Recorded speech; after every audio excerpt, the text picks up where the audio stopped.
What is up, everybody? Welcome to episode 12 of the Teardrop Pod. I know because I just checked, and I'm joined once again by the one, the only Fahad. Welcome back to the podcast, Fahad.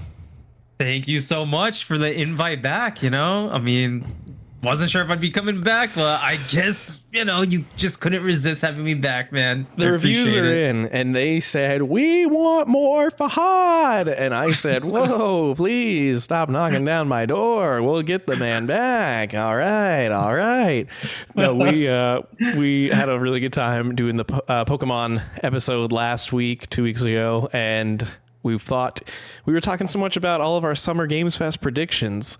Why not bring him back to talk about what actually happened, what we liked, maybe something we didn't like. I don't know. We'll figure it out when we get there. But we will be recapping all three of the major shows that happened during the Summer Games Fest window. So the PlayStation State of Play, the Jeff Keighley Summer Game Fest, and the Xbox Showcase, all wrapped up into one big old recap where we're going to be talking about our favorite things that we saw there. One of the favorite things I saw there and have played and beaten since it was released was the Lies of P Overture DLC, which I am so excited to talk about.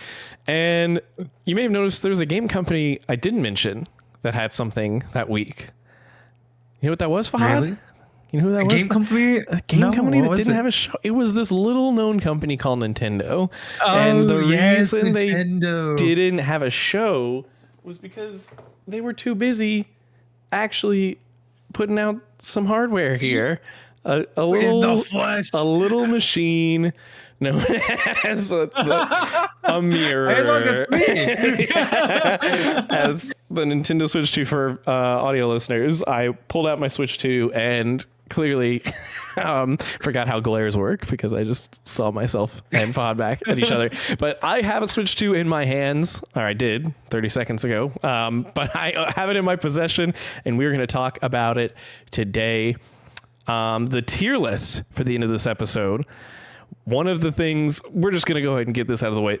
I think the thing that we were probably most excited for in any of these showcases the entire week was the reveal of a new Marvel fighting game by Arc System Works, the devs who made Dragon Ball FighterZ and Guilty Gear. They teamed up with PlayStation and Marvel to announce Marvel Tokon Fighting Souls. That's what it's called, right? Souls. Yes. Oh my gosh, we are so excited about this game. And so the tier list is going to be a little unconventional this week. We're going to be putting it in a tier list format of what we think the roster for that game could be. We're going to be making not necessarily our dream roster, though we will have some, maybe pie in the sky hopes for it, but kind of putting things that we think are realistically going to be in that game and just having fun talking about this thing that I don't want to speak for you, Fahad. I am very excited about. No, dude, you ripped the Band-Aid right off. We're already talking about it, and we're gonna be talking about it at the end of this episode too. That game looks so good. We'll have way more to say about it in a bit. Yeah. But yeah, the tier list is basically just gonna be our wish list of what we want the roster to look like. A realistic one though. I think it could be really fun to just do 40 characters that would just be really cool to see. And we are pulling from a list that had way more. We had to kind of shorten it a little bit even before you all saw the version of it you're going to see, just because we were trying to keep it realistic. But spoilers, there was a J. Jonah Jameson option on that tier list that I think could be pretty cool, but we'll get to that later. He's on a map. So anything could happen. That's true. So let's just get right into it. I am going to be covering the Switch 2 launch. First things first, I want to open this floor up because I don't want to just dominate the conversation here, Fahad. Do you have any questions about the Nintendo Switch 2? Is there anything you're dying to know about this console that I now have? Yes. The thing I'm dying to hear about is, did you buy that game that shows the inside of the Switch? Welcome, and how worth it is it? I did not, because I refused to spend money on that. Apparently, it's $10. I didn't even look. I've just heard that from other podcasts.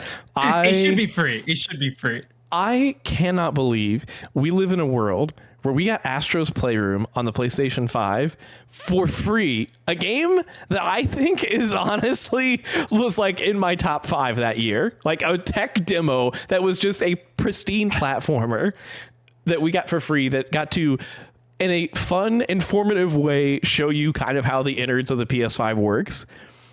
And Nintendo is charging $10 for what looks like a glorified instruction manual. I haven't played it, so let me not, make too many assumptions, but I just think it is a stark contrast to how Nintendo does things versus some other companies do things. I have not heard great things about it. I don't think the reviews for it are especially good. I think to complete the game, you need to buy all like the accessories too. I think the accessories connect to it. I saw you at least need like a 4K display or something like that because they're trying to show off something related to that. What? Yeah, and then I think there is stuff with the camera. It's like from a presentation, excuse me, I can't speak tonight. From a presentation standpoint, I think it looks kind of ugly anyway from what we have seen of it. I think I don't like the art style. It's not as bad as what was it, Dragon Drop, or was the basketball one with the wheelchairs where like everything in that stadium looks gray and completely abandoned. It wasn't you didn't like that? You use like the mouse Joy-Cons to like roll your wheelchair? Dude, it looks like it's being held in a jail. Like there's no one there. It's so like ugly. It's such an ugly color palette for that game. Yeah, I don't know. Nintendo's so good about whimsy usually. Like I think back to Nintendo World, I think is what it was called, the Wii U game, which was a game that they sold separately, but like I think it actually came with a 32 gigabyte Wii U if you got that one. But it was like, here are all these little mini games that is like what a Nintendo theme park could be, which is funny now in hindsight that we have like a Nintendo Land out there in the real world. But like, obviously this was, I don't know, they've had things like that before. Or We Play, I remember, was a game that again was a standalone thing, but it came with a Wii remote, and a lot of the games that came with it were kind of like showcases for the different ways you could use that. Obviously the best example is Wii Sports, which, revolutionized what video games were for the time. I mean, it just broke so many barriers. So it's like Nintendo knows how to do good tech demos. I'm not saying they don't. I just think this was a huge misstep, especially when you're following up 1-2 Switch, which was another game that people could not believe they were selling as a standalone game and was not received well. So I don't know, man. That is a weird choice for them to try and sell me on that. It didn't work. I'm not buying it, but I have played Mario Kart World Tour. Or is it just Mario Kart World? I always forget. I think it's just World. Maybe just, Mario Kart World. Yeah. And that game is fun. That game is cool. I am kind of blown away with how technically demanding it can be. Have you seen any of the clips of people playing this game online? I've just seen clips of people getting like from first place to like 24th place, stuff like that. Oh, okay. See, the characters dance. I do love how they dance in like the select screen. Maybe busting it. Yeah.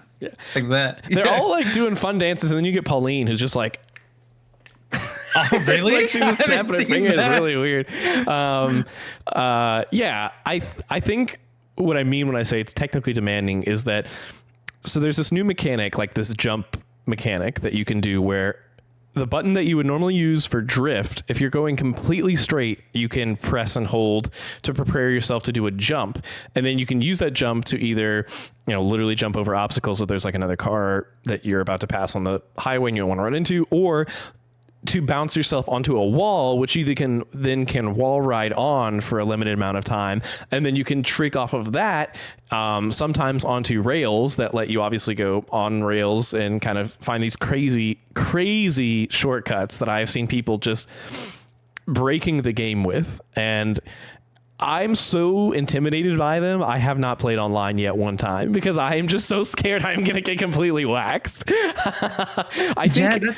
That's crazy. I have seen clips of like people like it looks like they go under the map or something. Just it's just like those sweaty tryhards are just gonna like dominate online. And like I know like in Mario Kart 8 there's some shortcuts and all that, but they all seem like feasible at some point after like a lot of practice. But this man, like these are like the tricks people would do in Super Mario Odyssey where you have to like throw your hat, like bounce on your hat, all this like fancy like air tricks. I don't know. That's too much. It looks like something you'd see in those like I don't remember the name of them, but the really hard Mario Maker levels, or like people who were trying to do like glitches in Summer Games Done Quick or something like that. You know, it feels like you are not meant to play the game this way. And so I don't know. Maybe there are people not, you know, able to do this consistently, and I'm just seeing a couple of these clips out of the blue that are making me more worried than I need to be. But it is cool. Obviously, the new additions to this game are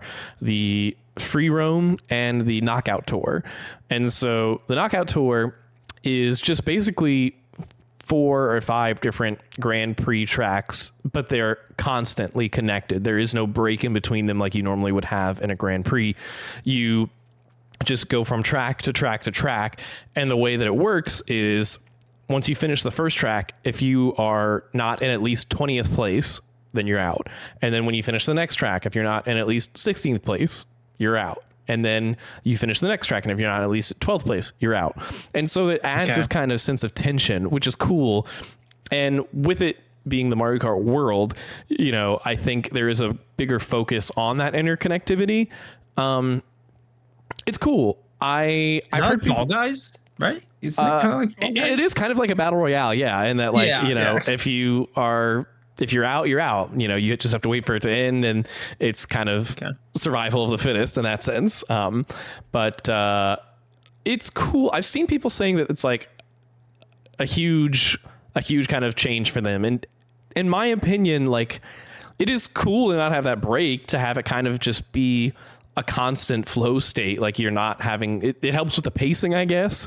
You know, I would rather do a knockout tour than a Grand Prix, because I know I'm going to keep going, versus like, okay, if I do a Grand Prix, it's like I need to sit down. Okay, I'm going to have this one race and this other race. And a lot of the tracks in this game are the point A to point B's that you saw a couple of in Mario Kart 8, like the Wario Mountain, or like there's like one other, like one of the F-Zero tracks that was DLC for Mario Kart 8. You know, you start at the beginning, and then you just you don't do the you don't do the laps. You just go from the beginning and a relatively straight line to the end. There are a lot more of those in this game, and so it works. I think it's cool, but like, because of that, for me, I've played a good bit. I've played probably around 10 hours or so. I've done every Grand Prix, I've done every knockout tour, and I don't feel like I have super internalized a lot of the tracks so far. They kind of blend together a little bit, in the sense, I think, because they're not as divided, which isn't inherently a bad thing. But again, I think in the long term, I feel like I would have to play these a lot more to kind of feel like I was like really mastering them. And I'm not like super motivated to do that, in the sense that, like, it's Mario Kart, right? Like, it's good. I think this game, I'm really kind of bearing the lead here. This game is good, right? If you like Mario Kart, I don't see any reason why you wouldn't like this game. It's more Mario Kart. But I do think that it doesn't knock my socks off in a huge way. The free roam, to kind of carry on about the new features, is a little lackluster in my opinion. I think this was kind of a lot of people's concerns when they saw the first gameplay. You know, the main things that you can do in the free roam are find new costumes, which is really cool.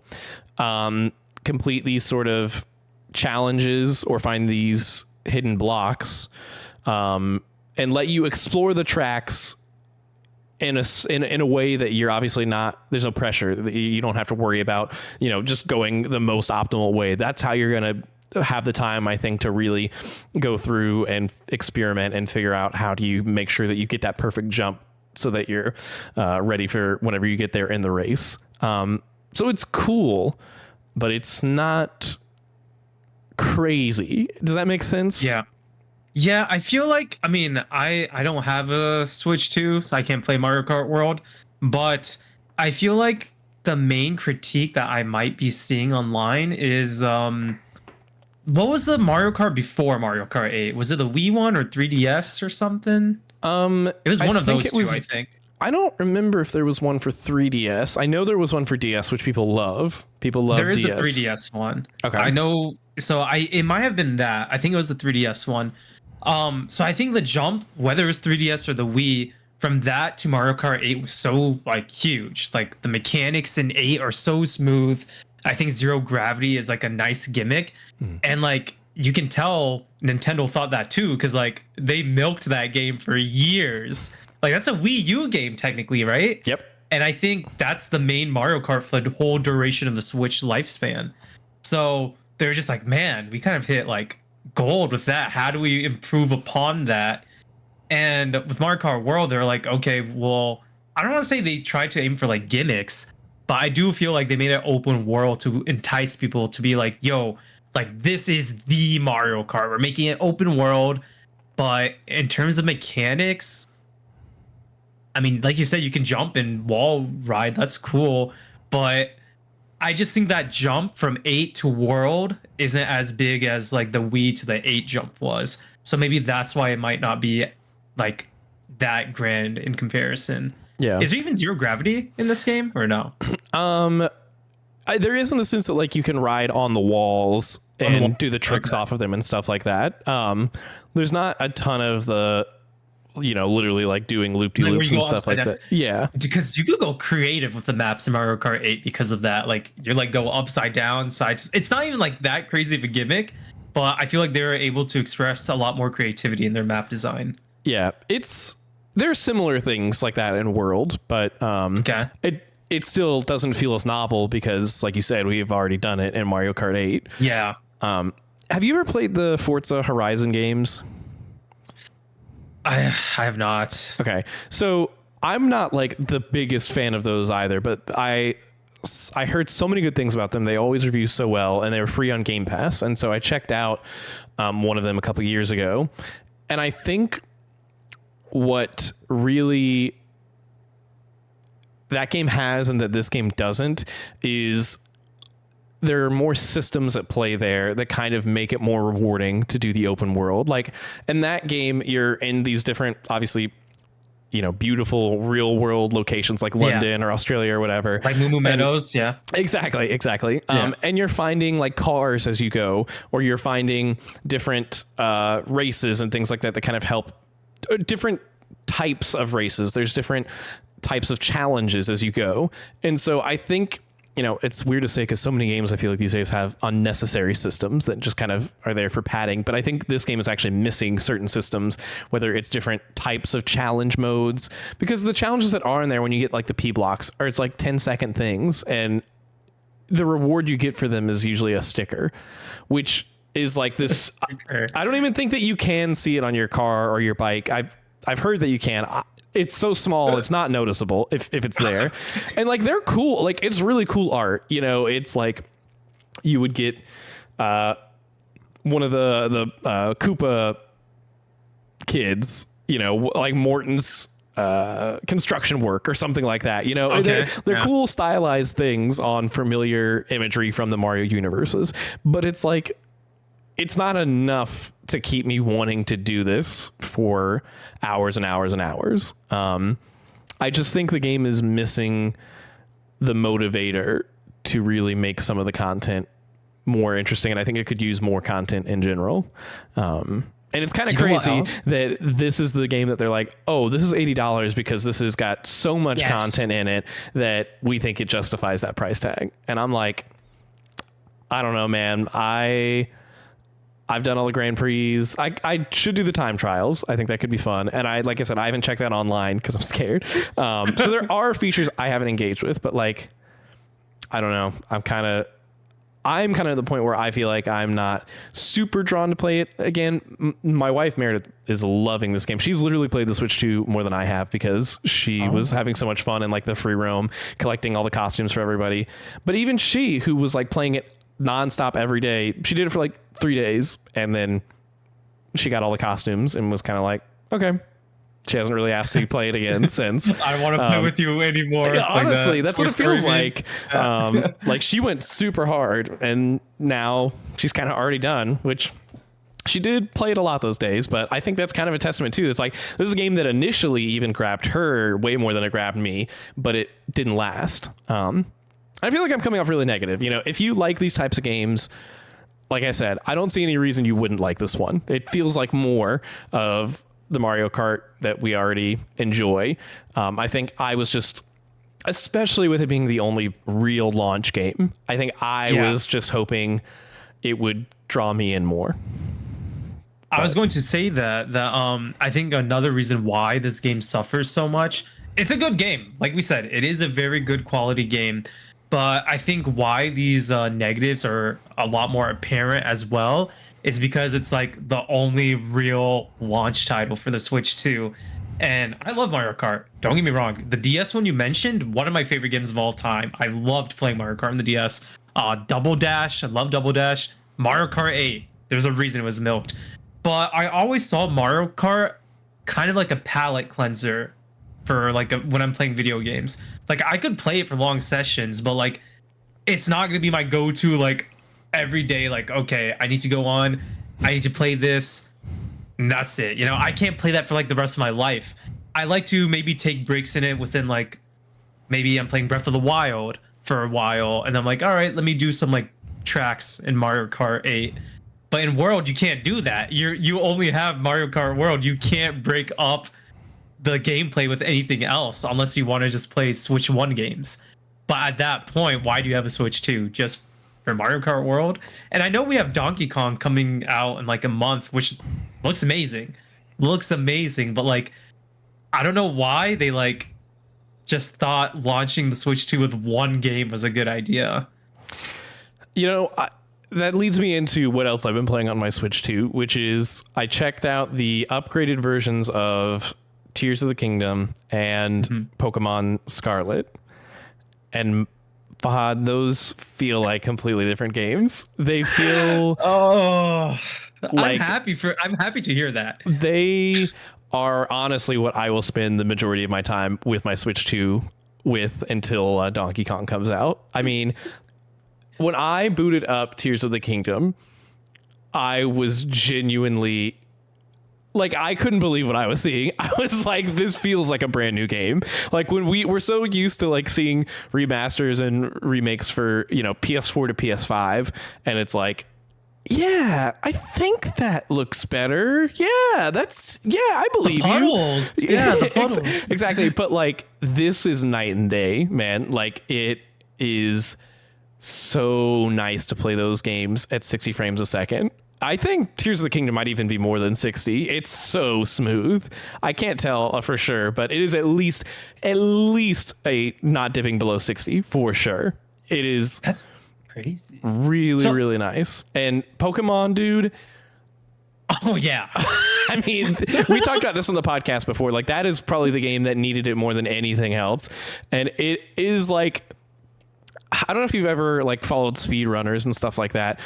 I've heard that sometimes there's this issue with games that the reason I guess some games lock their frame rate is because if you unlock it and someone has a super powerful rig and it goes too high, it can actually mess up the game because it's moving so quickly that it kind of messes thing up. At one point I was like, is this game so not used to being at this high of a frame rate, it's going to break now on the other end of the spectrum because it's so much faster than it's expected to be, because it was like really going really quickly. But I think that was just me still adjusting to this new quality. The amount of Pokemon on your screen, I actually do think it's kind of annoying in a way, because I was like trying to just go from point A to point B, and this console has such better processing power, rendering power, whatever, that there are so many Pokemon on the screen. I would go into a fight, I would be surrounded by literally at least 10 Pokemon. And then as soon as I was running away, because I was like, I don't want to fight you. I'm just trying to get out of here.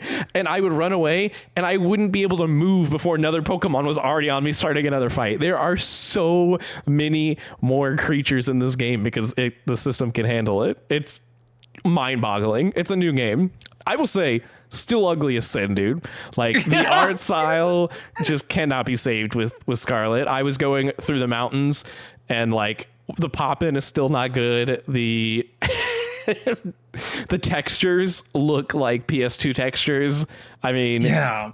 but it does run much better, and it is smoother, which is, I think, if I could only have one thing improved, I'm glad it's that. And obviously the art style in Tears of the Kingdom is much better. And so that I'm like, yeah, this is just a objectively better game. Obviously it is objectively better for Pokemon Scarlet as well too. It's just, it still clearly has flaws and limitations of the system it was originally made for. And I think that's the game's fault, honestly, when it comes to like Pokemon Scarlet, not like the system's fault. They just built a game that, first off, like you said, it doesn't matter what system it's on, it looks like doo-doo still. But second, like, I'm glad it runs well on the Switch too. I'm glad it should. But like, how is it not gonna run well on the system it was meant to be played on originally, right? Like, man, Kind of like a too little too late thing. Yeah, another sneak peek of what we might bring up later during the Summer Games Fest discussion.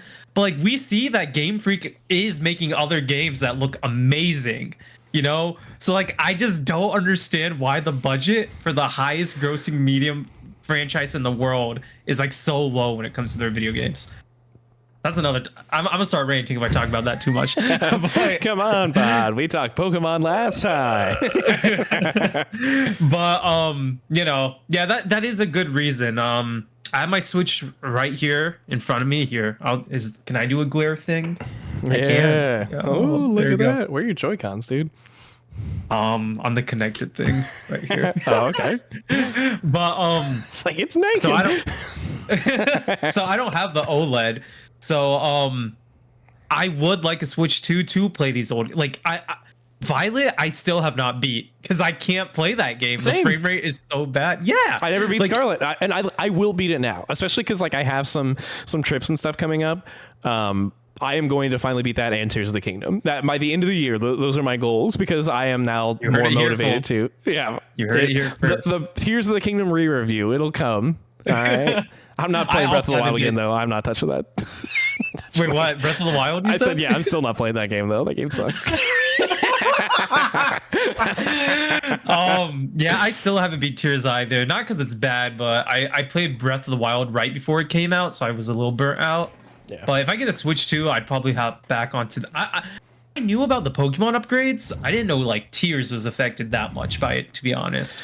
But that's reassuring to hear. Speaking on that though, I know we briefly mentioned it earlier when I asked you, but for the podcast listeners, did you have to pay extra money to get those upgraded features for Tears of the Kingdom and Pokemon Scarlet? So Pokemon is free. Tears of the Kingdom so if you have Nintendo Switch Online, their subscription service, which is like 20 a year or something like that, 25 I think, Yeah. You get a free update for, it's included in that, I should say, update for Breath of the Wild and Tears of the Kingdom. What's confusing to me is that like I think they're billing that as the fact that it now has some like integration with their app where you can get like extra voice memos and like different features through there that's exclusive to the Switch 2 version. I haven't even touched that, dude. I don't care about any of that stuff. I just wanted it to look better and run better. I don't know if that happens naturally because it is labeled. The difference is like when I go to launch Tears of the Kingdom, I wonder if I can show it here. Probably the glare is too bad. Like it shows, okay, this is the Switch 2 version. Whereas when I go to launch Pokemon Scarlet, it's like the same thing. I don't know if you can see here, but it shows that gold text there on Tears of the Kingdom. It says Nintendo Switch 2 edition versus the Scarlet one is just, I'm just launching Scarlet. So they are differentiating them in that way. And I would be curious if you were to just launch Tears of the Kingdom, if it would get that performance boost. I don't know because I have the Nintendo Switch Online, so it just kind of registered that for free. I think it would be pretty stupid if they lock that behind a paywall, but I wouldn't put it past them. So I'm not sure. I'll have to look into Nintendo. that. Sounds like Nintendo. Yeah. No. But the one other thing you mentioned OLED, and I would be remiss to not say it is a really good screen, but it's not OLED. This does not look as good as my OLED screen. The colors pop because it's got HDR, but like they don't pop as much, if that makes sense. It's just, I'm looking at it now and like, it does look good. It does look good. But it makes me think about how much better it could look if it was OLED. Because it's kind of crazy whenever you start playing, and I think back to whenever I saw the OLED in the store next to the base Switch 1, and I was like, this is a world of difference. And I don't think it is as noticeable. This is definitely an improvement over the base Switch 1 screen, but I think it's unfortunate that they will probably just release an OLED model a couple years down the road and charge extra for it. Because I really think they should have just started with that on this model, but it still is good. So with the OLED, none of the specs are like better for the actual base system. It's just the screen, right? Yep. Okay. So in that case, that really only affects the portable side, which I mean, I play my Switch on portable a lot, like in handheld mode, but I see a lot of people saying like, you know, they don't think a Switch 2 is worth it or whatnot.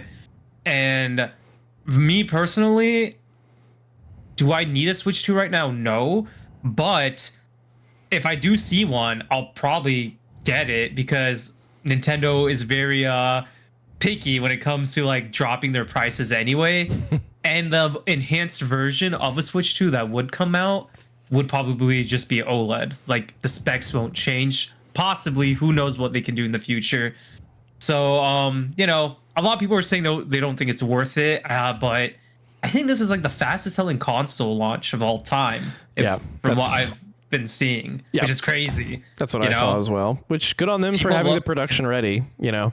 Yeah, I know. And it is funny because the internet just is all talk, clearly, because so many people were hating on this. And like people are going to say, I'm the Nintendo hater, but I said from the get-go, I was at least going to get it because I still, when Nintendo hits, I really like Nintendo. And there are still Nintendo, you know, franchises that I enjoy. And I don't think it's bad. Like my review for both Mario Kart World and for the Switch 2 overall right now is like, they're cool, they're good, but like, you know, I'm in a position where gaming is like my primary hobby. You know, I want to be able to have access to any of these things that come out that I'm excited for at any given time, and I'm lucky enough that I can be.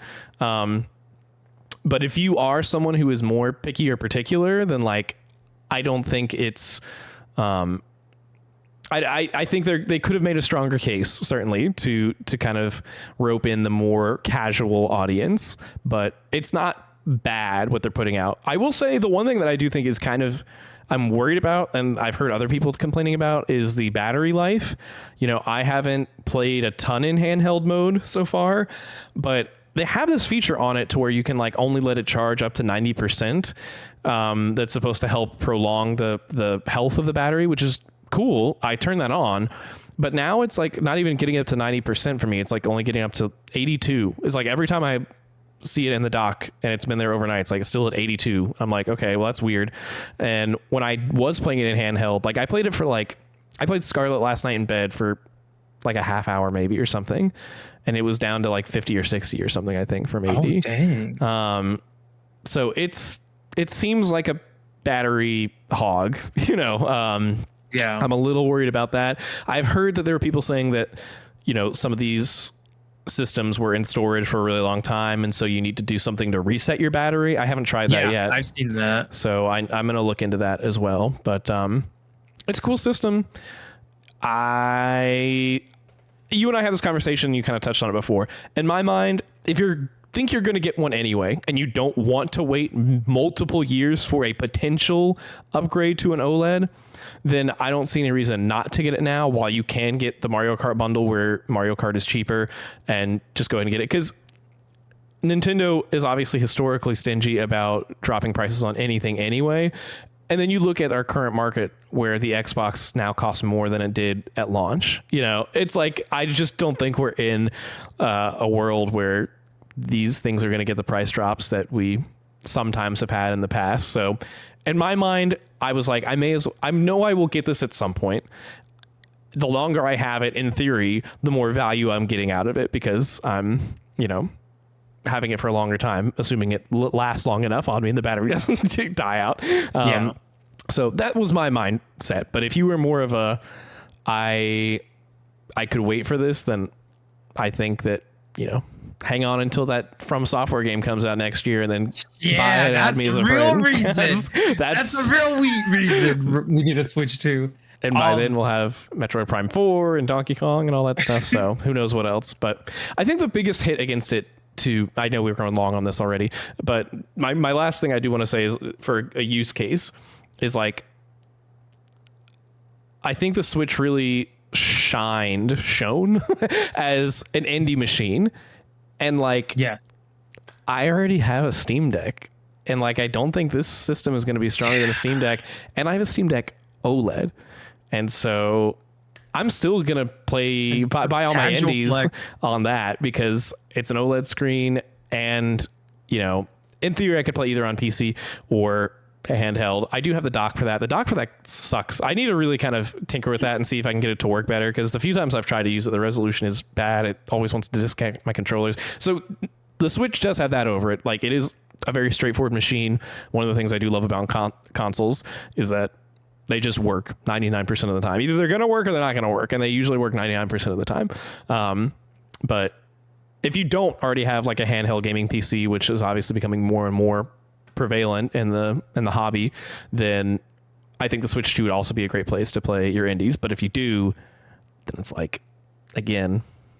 Yeah, it's like only for exclusives at that point. Yeah. So.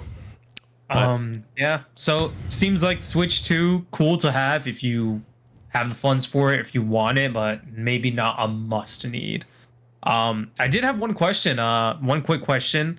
How are them Joy-Cons? How do you like the magnetic Joy-Cons? Dude, I will say, I really hope this doesn't come back to bite me, but like, man, it's really satisfying. I do really like the way satisfying. I really like the way they connect and disconnect. The way you disconnect them is there's this little paddle here on the back, and you like pull it, and then it loosens up, and then you can just take it off, and then you just boop, it just slides in. So it feels much better to me than the Switch 1 did about trying to slide them in and making sure you had them lined up correctly. So I will say the form factor itself, not great. Like it feels like it's a much better material than the Switch 1. Like, it feels better made. I think it is cleaner. It doesn't look as toy-like or whatever, but in comparison, but it still is like, my hands just kind of, the Joy-Cons themselves are still so small, like narrow, I guess, that it's like, when I was laying in bed last night, I was kind of like, my wrist kind of hurt, like kind of having to like bend them like this. For all the audio listeners, I'm kind of convulsing right now, trying to show. Exactly. And some people think the Steam Deck is too bulky, and I think there's an argument to be made for that too. I think it's tough to get the handheld, proportions just right, but it's okay. The Switch 2 is okay. I'm not like in love with it. I think it's better in some ways, and either the same or maybe I won't say it's worse, because I feel like dimensions wise it's probably the same, the Joy-Cons themselves, as the originals. But they do get bonus points for that snap. That magnetic snap is good. I really hope there's no drift. Yes, I hope there is no drift. Let's hope the drift issue is like not like just no longer lingering, because that was like the biggest concern of like these bad boys right here. Yep. So hopefully Nintendo learned. I had my original Joy-Cons last for a long time, but they did eventually give out on me. So yeah, these drift pretty bad. I mean, I still use them, but like the drift can get pretty bad. So time will tell. Yeah. Well, thank you for your Switch 2 thoughts. Hopefully, right now, my outlook for it is like, if I see one in the store, why not pick it up if it has Mario Kart? Because I want to save. You save $30 if you get the bundle, but I'm not gonna be like actively pursuing like refreshing like websites for it. Yeah. But I do want one. So I would say that the system as a whole, like a solid 7. It's a good system. Okay. It's a good system. Mario Kart, like probably 7.5. I mean, it's a very polished game. Like, I'd say 7.5 to 8. So they're good to great, but I'm waiting to get something that really gets me excited about it. Waiting for my Astrobot, which I guess would be Mario, I guess. Oh yeah, you know, my real Mario. It's just the biggest platformer title. You know, maybe he was back in the day. Oh but yeah, there's a new little guy who likes to jump around. Yeah. Yeah. Well, we'll talk about him later. Don't worry. Yeah.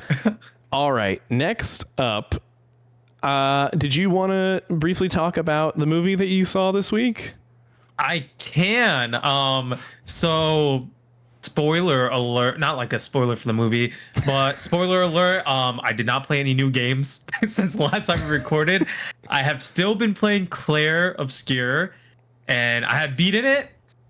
Masterpiece of a game. Love that game. But sadly, because of that, I haven't had the time to like really play anything else within that time frame. But I did go watch movies. I actually went to watch Mission Impossible another time. I don't know if I had watched it twice by the time we recorded that. I think I did. But besides Mission Impossible, I also saw that, by the way. Very good movie. Oh yeah, you did. You liked it, right? Yeah, it was great. I think it was a little slow, like you said, at the beginning, but the set pieces were insane. I mean, just genuinely mind-boggling. Yeah. It still makes me want to go back and watch the older ones. So if you, there's just no other movies that do that like it. Yeah, honestly, one day we'll have a Mission Impossible tier list. Don't worry. I was just about to say, if we ever do that, Mission Impossible tier list. But speaking of action, dude, Ballerina, for those that don't know, it's like it's within the John Wick universe. Isn't it like Ballerina in the John Wick universe or something like that? Maybe. They definitely, I don't know. I need to look at the official title because it was something funny like that. Go ahead. I do know it says it on the poster, but I don't know if it's like part of like the actual title. But yes, it is set in the John Wick universe. I think it's between 3 and 4 or like 2 and 3, something like that. I don't know because I've never seen John Wick. Please don't like hurt me. It's between 3 and 4. Also, according to Google at least, it's not even called Ballerina. It's called From the World of John Wick, Ballerina. Really? That's what Google says, but then other places just call it Ballerina 2025. I don't know. But yes, you are correct. It does take place, I believe, between 3 and 4. Yeah, so whatever that means, I don't know what that means, but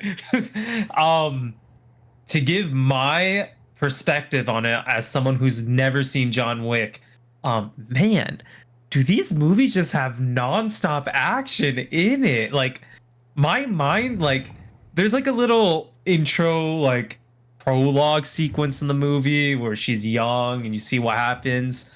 The premise of the movie is just a revenge story, and I'm a guy that likes action movies. You heard me talk about Mission Impossible last week and how much I loved the action sequences in this movie. This movie, almost action 24/7. When you think it calms down, it's just like, nope, people are shooting, grenades are being thrown, there's explosions, gunshots, whatever. And I'm not gonna lie, maybe it's because I haven't seen the John Wick movies, but I think it was a bit too much action for me. Really? Wow. Yeah, because like, don't get me wrong, there were a lot of cool like segments in it, but like when the premise is just like a revenge storyline, it's kind of got like that Last of Us 2 feel where she's just so it's like, a masterpiece. Anyways, just kidding.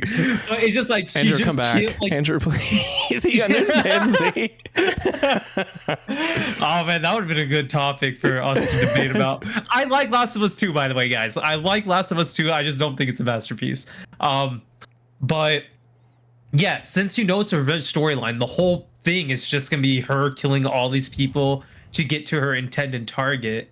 And at some point, at some point in the movie, I'm just like, okay, like, can we just get to her meeting this guy? Like, I don't care about her killing all these goons anymore. Like, don't get me wrong, some of the kills are pretty cool. Like, some of the action sequences are pretty cool. There's some really, really creative set pieces in the other movies, I'll say. Like, there's one in 4 that I think about still on a semi-regular basis. I'm like, dude, that was so sick. Like, really? I am thinking about one in this movie too. It was so unrealistic, but so sick. Like, Yeah. I was like, she definitely should have died there, but that was pretty cool. So I'm not gonna complain. My minor spoiler. I say minor because I think it was shown in the trailers. But John Wick does make an appearance in this movie. I saw that. I wish they hadn't shown that in the trailer because that would have been. I wouldn't have expected it to. But I guess when you call your movie from the world of John Wick Ballerina, then I was dumb to not think you'd be in it. But yeah, so I mean, even though I haven't seen the John Wick movies, like, you know, I know how legendary he is in those movies. Dude, I know, like, I'm like, it's the guy from Fortnite. Exactly. They played the trailer for it before I saw Mission Impossible, dude. And I love Keanu Reeves so much, dude. He seems like such a nice person, and he is so good at the action stuff. I think he's a questionable actor, but like in a way that is really endearing. And the line, like the way he talks, yes, the line that he gave in that trailer. I'm trying to remember what it was. He's like, you might remember because obviously it was in the movie, but something like. She says something like, "Are you here to kill me or to?" He's like, "I'm here to kill you or to like help you or something." Do you know what I'm talking about? Yeah. He's like, "I'm here to." I know what you're talking about. But his delivery, where he's like, "You made your choice," or something like that. I can't remember what it is. The way he delivered it, I was like, that's my boy. My boy Keanu is just never taken an acting lesson in his life, and he never will. And I hope he doesn't, because his line, even I was just like, man, I love Keanu. He's like an amazing human, like outside of Hollywood. But I'm like, is this how he always talks? Yes. Like, have you ever seen The Matrix?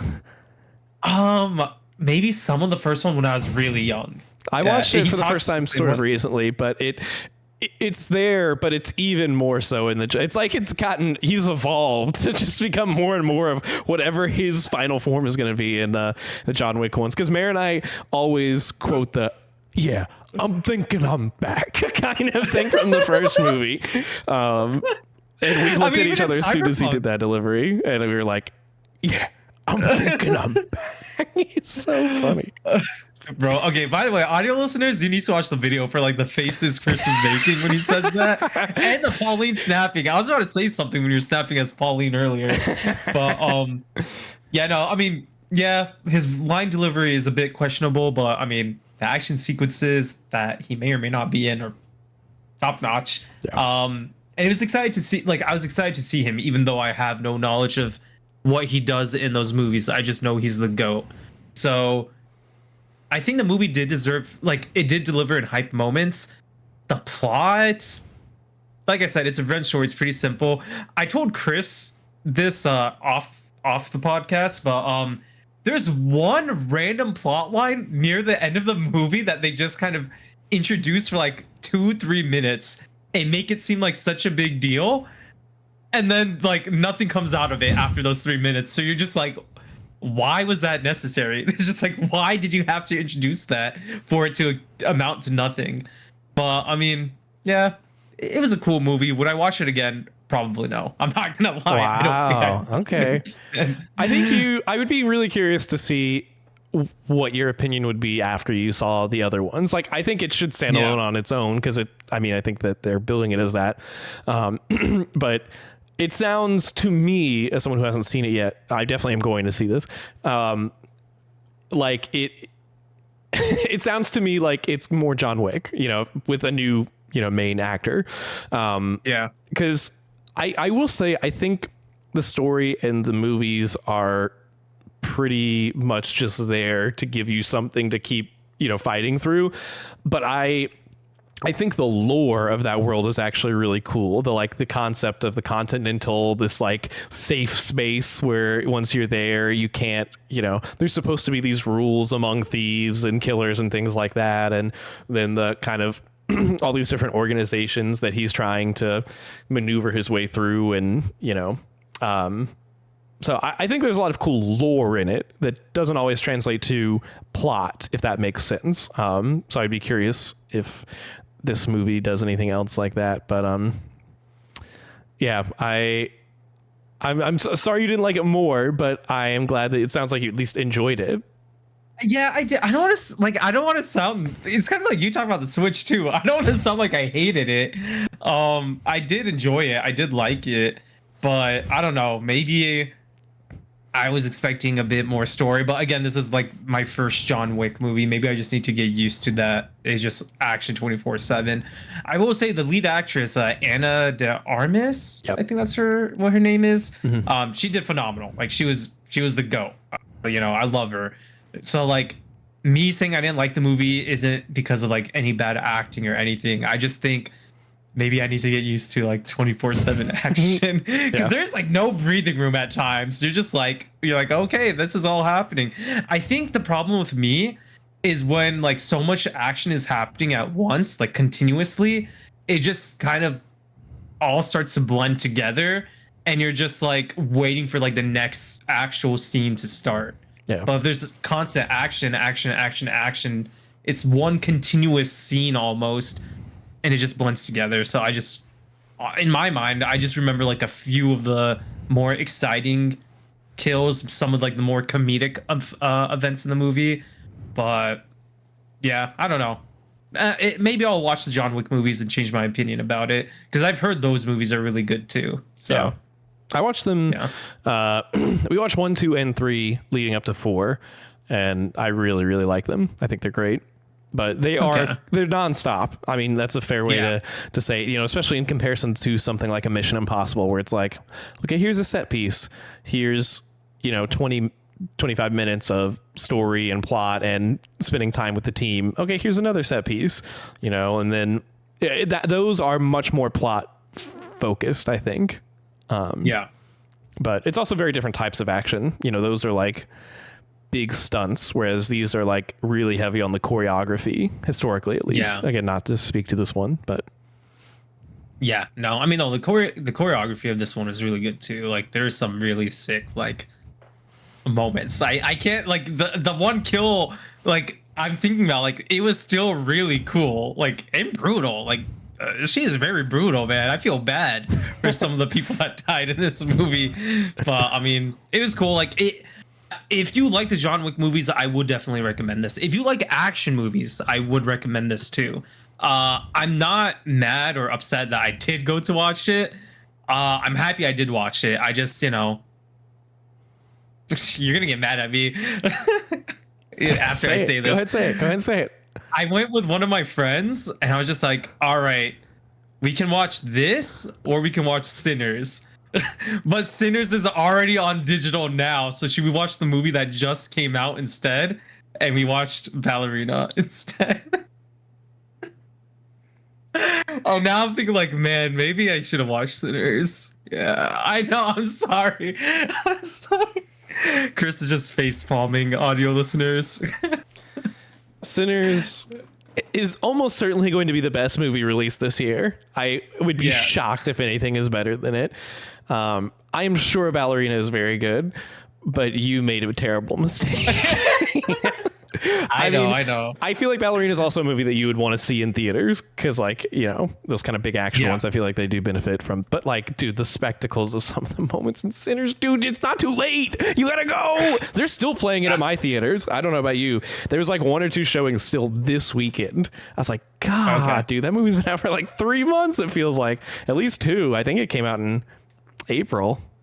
So yeah, okay, maybe I have some time. We'll see. I'll keep you guys updated. Oh my God. Cool. All right. Well, we are running long, but I have to talk about my one other game that I put on the docket here, which is Lies of P Overture, which is the DLC that got shadow dropped at Jeff Keighley's Summer Game Fest Awards. For those who don't know, Lies of P is a Souls-like. Plays very much like a combination of Sekiro and Bloodborne and Dark Souls. Like it's a really cool combination of all three, I think, because like there is parrying that's a big part of it, but there's also the kind of gothic nature of Bloodborne, but there's also some of the, I don't know, the feel to me is still a little bit more Soulsy as far as like the way that your character moves and some of the, you know, abilities and things like that. But it's I think it's the best Souls-like by a wide margin, and I would argue that it is better than even some of the actual Souls games. And this DLC, I was so excited for. It's been long awaited. I played this game when it first came out, I think in 2023, and it originally launched on Game Pass. It's been so long, they took the game off of Game Pass, and I had to buy it again, or buy it and then buy the DLC, which I was fine to do. It was on sale for half off, and the DLC was $30, so I spent $60 overall. So it was like I basically just got the DLC free instead of the game free, which is fine. I'm happy to support this game because it is incredible, and this DLC is so good, man. The story elements of it, it's a prequel, so it takes place before the game, but you do have to be in like chapter 9 of the game, which is pretty close to the end, to access it, which is kind of a shame because I was like, well, if I have to buy this again, or if I have to buy this, I'd rather just buy it on PlayStation, and then I can maybe play it again and get the trophies or something. But I did it on Xbox so I could keep my old save, and I just jumped right in.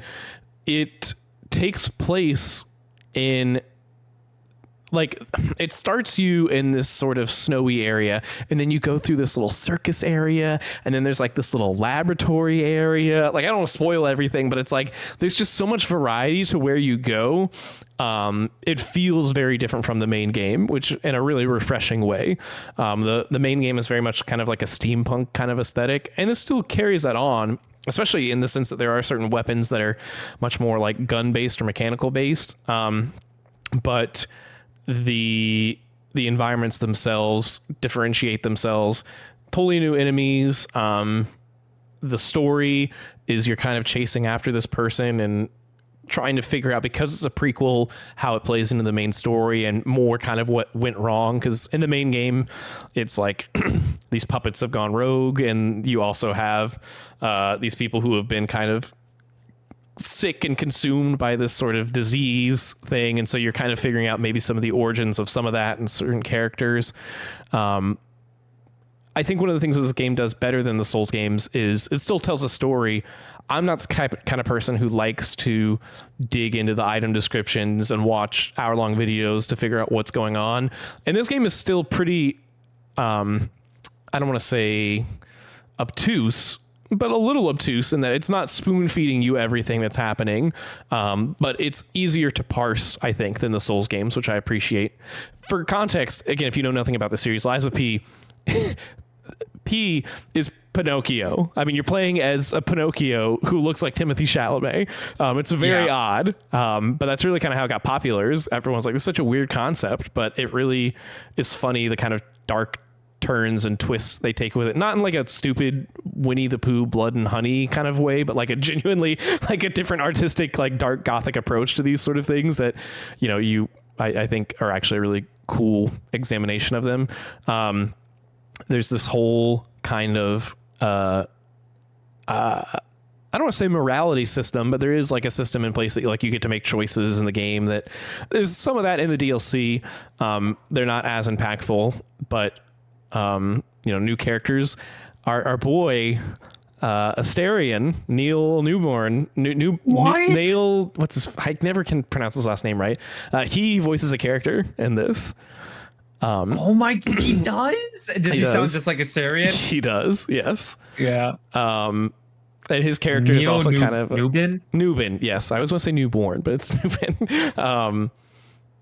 Yeah, dude, it's just so good. I think really the shining light of this DLC are the weapons. They give you such cool weapons to work with, man. There is this weapon that is just like Leon's weapon in Final Fantasy 8. A gunblade? Yes, it is a gunblade. Oh my where it's this long silver blade that you can use to like either like if you're close up on someone, you can like use it to propel yourself back and like fire at them and then give yourself distance. Or if you're far away and you're trying to get in close, then you can use it to propel yourself forward and do extra attacks. You can also just do straight, like really strong shots with it.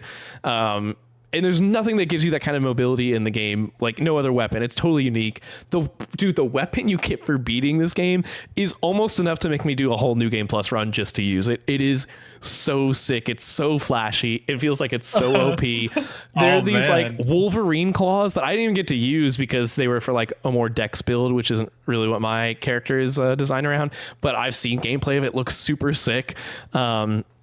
You get one of the things I really like about this game is you get these things called Legion arms, which is like an alternate kind of weapon that you can use. And one of them that you get in this DLC, it gives you like a shotgun kind of spread. So it like also helps you kind of, you just have so much more mobility in the DLC in a way that I think is really refreshing for something that, you know, feels, you know, you can choose to play a lighter character, but like, mine was a little bit heavier, but with these weapons, I was able to give myself a lot more mobility and stuff like that. The boss designs are super cool. There was one or two that had some really funky hitboxes, I will say, that felt a little unpolished to me, but otherwise it felt great. And there's some real, the last boss is so hard. He's really, really hard, but in a satisfying way. And there's at least one or two other ones that are really, really memorable. Yeah, it's just a great I feel like I'm just kind of ranting about it. And I know a lot of people haven't played this game. I really, really recommend it. I don't know if it's still on sale. It was on sale for half off. It's, if you like Souls games, I really can't recommend it enough. I think that it is, I want to do a Souls like tier list one day. I don't think that Andrew has played a ton of them. I don't think you had either, so I don't know who would fit the bill for that. Maybe I'll do a solo tiers list ranking, but I would put this like I would put this above a lot of the Souls games personally. I think this is like, I think this is a little below Bloodborne. I was gonna say, do you think this is I don't say the closest we'll get to a Bloodborne sequel, but as of now, right? Yes, like yes. This is a Bloodborne 2. Yes. Yeah. Absolutely. Dang. Absolutely. So man, I played some of the demo for like the base game. And I loved it. Like you fight like that giant clown thing in the demo, I think. You can choose between like 3 styles, right? Like an agile style and all that. The game does look really good and it's very polished. Like it plays very smooth too. So dang, sucks if the sale wasn't going on anymore. But definitely something I know. But probably something Claire Obscura was taking over my life. But probably definitely something I'll put in my backlog for sure. As well as the other Souls game, because now I'm playing Sekiro. So I think I like this better than Sekiro. That's a really hot take. But Sekiro is fantastic. Sekiro is fantastic. I think the style of this, like the dark gothic kind of thing, and like Gothic is cool, yeah.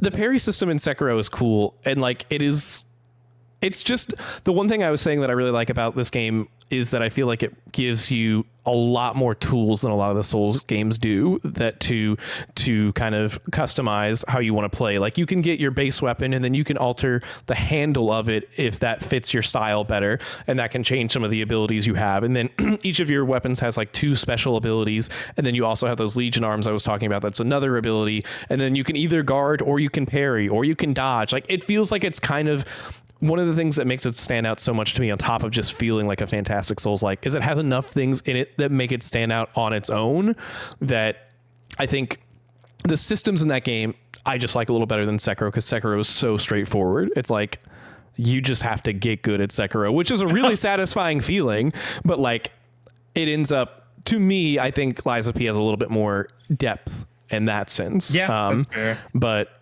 Sekiro is also fantastic. Combat in Sekiro is so good, though. I love the combat in Sekiro so much. But if that's the case, you know, I'll definitely have to put Lies of P on my backlog, I guess, as well as like, because I played Bloodborne, I played Elden Ring, I'm playing Sekiro now. I need to play all the Dark Souls games, to be honest. So yeah, in due time. It's hard because like Sekiro is also like, you know, the feudal Japan kind of feeling. And it's really cool. It's artistic, and we don't see From do that kind of thing very often, but like the weird kind of puppety, I don't know, like Bloodborne-esque style of this man just thought he's playing a Disney game with Pinocchio. That's what it is. This is the new Monstro World in Kingdom Hearts 4. That's what the DLC it's actually is. just a really long DLC. But no, that game is fantastic. The DLC is fantastic. I don't know that I count DLC on my end of the year list. I've kind of been back and forth on that in the past, but if I did, I think this would be my number 2 for the year right now. Number 2? Well, we know what number 1 is. Yeah. All right. Yeah, you do. Yeah. So, well, glad to hear. I'm glad you enjoyed it, man. Yes. Which, like I mentioned, this was a part of Summer Games Fest, which brings us into our joint topic here. What did we see? Was it last week already? Or was it 2 weeks ago? Time is such a flat circle. It was last week, right? It was last week, I think. Right? Was it last week or was it 2 weeks ago? Let me see. Let me look at this article. I have an article pulled up. It was 2 weeks. It was June 4th. It was 2 weeks ago. June 4th. Yeah, because I remember we recorded on a Monday, I think, and then. Did we record on a Monday or a Sunday? No, we recorded on a Sunday. On the Monday. They announced we're doing the PlayStation State of Play the next day on Tuesday. Yeah. And that was when Marvel Tokon Fighting Souls got announced. And also because Monday was the day I hadn't posted the episode yet, but they were already dropping like, yeah, we're pretty sure Resident Evil 9 is going to be here. And then what was the other thing I predicted that they said was going to be there? James Bond. I was like, stop, I got to get this episode live now. He's lying. He cheated. He's lying. Think that I am just taking this from stuff I read. No. Yeah. But it was a cool week. They did mention Hollow Knight. All I'm saying, they did mention Hollow Knight. It was there. I really should have pulled up our predictions again and pulled them back. All I know is that we were wrong about Kingdom Hearts. We were wrong about Kingdom Hearts. I said something about Chrono Trigger also terribly. I had so much hope for Square Enix, and all we got was an Among Us like ripoff, bro.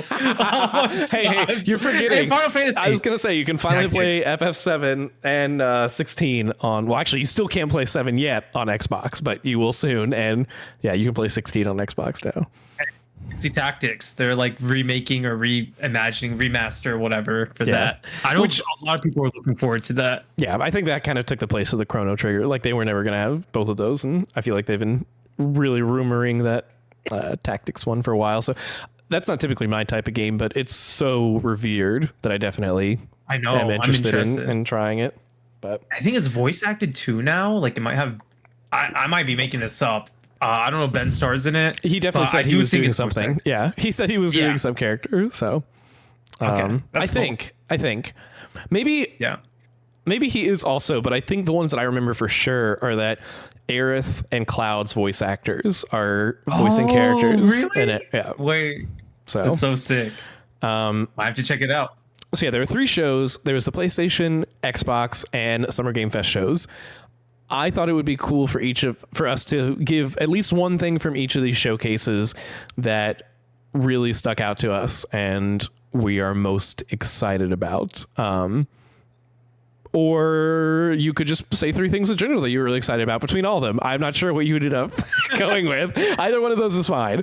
But I do have one from each show. I do have one from each show. Perfect. I mean, the one we're both going to share.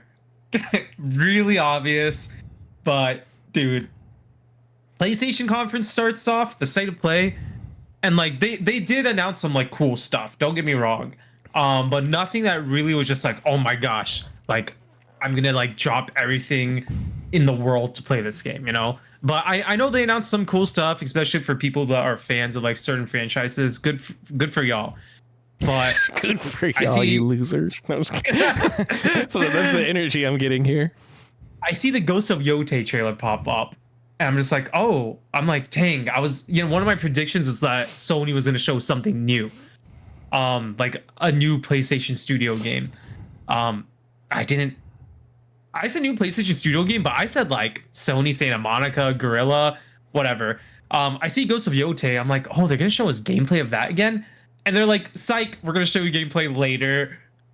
Deuces. I'm like, there's no way they end on that, right? They Like, said next month, didn't they? Is it July? I think it's in I think July. they're doing I a think it's direct July. just for it, I think is what they said. yeah, which I'm hyped for. I love Sucker Punch. Like, Sucker Punch is one of my favorite companies. Bring back So I'm Infamous. excited for that. What do you say? Bring back Infamous. Bring back Infinite. Bring back Sly Cooper, please. But dude, then a white screen pulls up. You see like some schematics being drawn, some music. I'm just like, okay, this is cool, I guess. And then I think you see Arc Systems logo appear, and you're like, oh, okay, a fighting game, Arc System, that's cool. Then you see Captain America's shield being drawn, and you're like, they're making a Marvel fighting game? What? Yeah. And dude, oh my god, like it starts off as like Captain America fighting Iron Man. All of them speaking Japanese. Everyone in the trailer is speaking Japanese. Iron Man looks like a freaking Gundam, bro. Yes. Like, I'm just the like, style is so good. Dude, I showed it to Mary. She's like, why does he look like that? I was like, it's a Gundam. What do you mean? He looks awesome. What are you talking about? dude, I watched that trailer like 10 times already. I did too. It's so I think I said even in that prediction episode, I was like, I would MVC4. absolutely lose my mind. Yeah, I was like, it's not going to happen. But at MVC4, can I be completely blunt with you here, Fahad? I'm way more excited for this than I would be MVC4. Yo, Like, me too. Me too. Respectfully, MVC3 is like one of, I think, the best fighting games ever made. Obviously, MVC2 I think is one of the most important fighting games ever made. Like, I love that series for what it is and what it did. But like, Infinite, I will stand by the gameplay in that game is really good, but it obviously had a lot of issues, and you know, I've grown to really love a lot of the Capcom roster and Capcom characters as I've gotten older, but like I don't have nostalgia for them, right?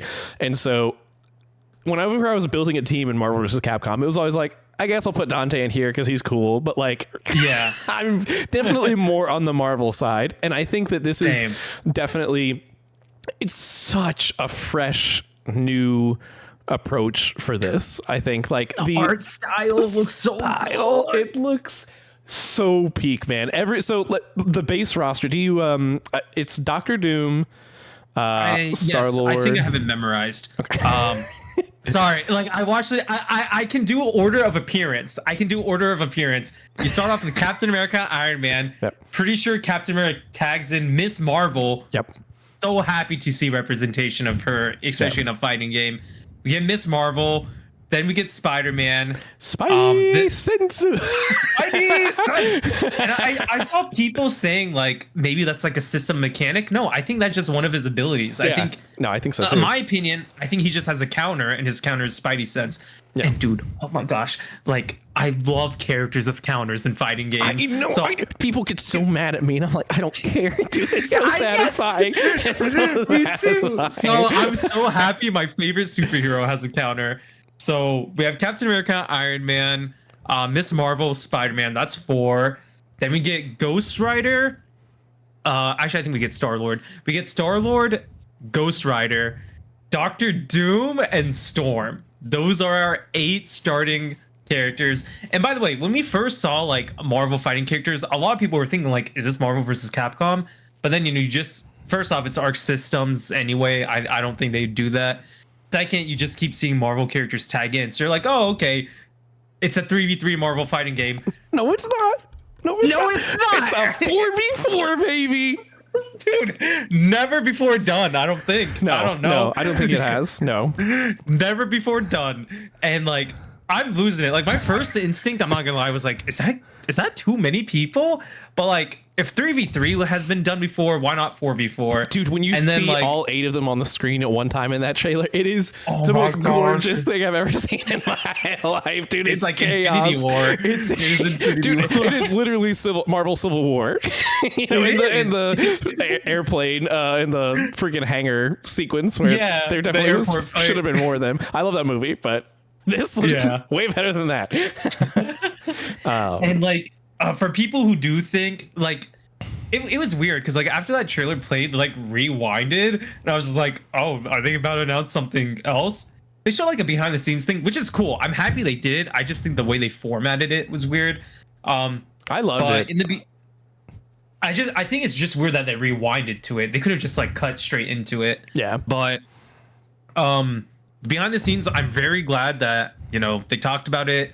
Basically, Arc Systems had someone in like PlayStation contacted them and was just like, hey, you want to make a Marvel fighting game for us? I'm like, dude, yo, Sony and Marvel got that collaboration, bro. Dude, Xbox, I feel bad for them, man. Like, they are just, they are struggling on the Marvel front, man.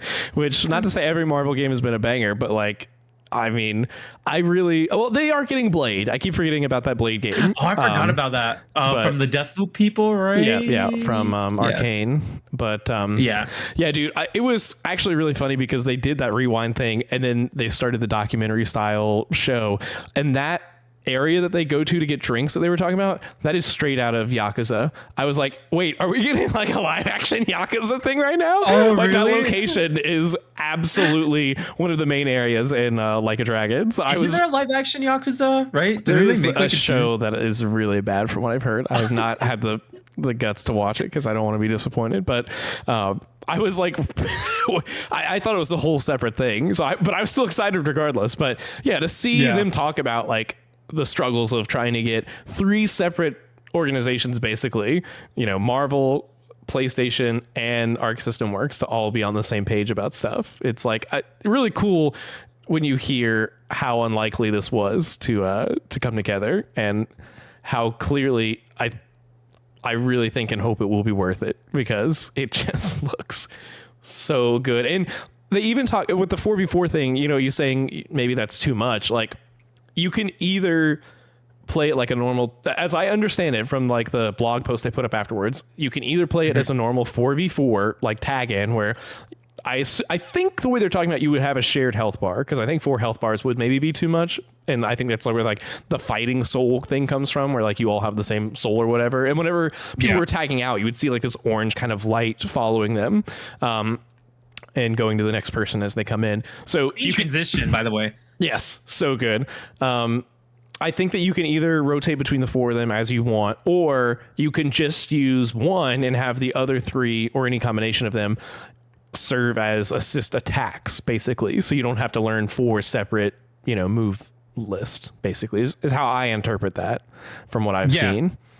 No, so, I think you're right. They say that in the developer video too, that like, hey, we know like memorizing 4 different move sets for characters is intimidating, but you can just play as one guy with 1 health bar and just use those as assists. So like, okay, I played Dragon Ball FighterZ a lot. I love Dragon Ball FighterZ. Another game that Arc System made that is probably gonna be where you can maybe draw the most comparisons for Marvel Tokon, because it's like their most recent tag fighter they've made. In that game, your characters have 3 separate health bars. But I think in Marvel Tokon, like you said, everyone's going to have a shared soul. I think there's going to be just 1 huge health bar.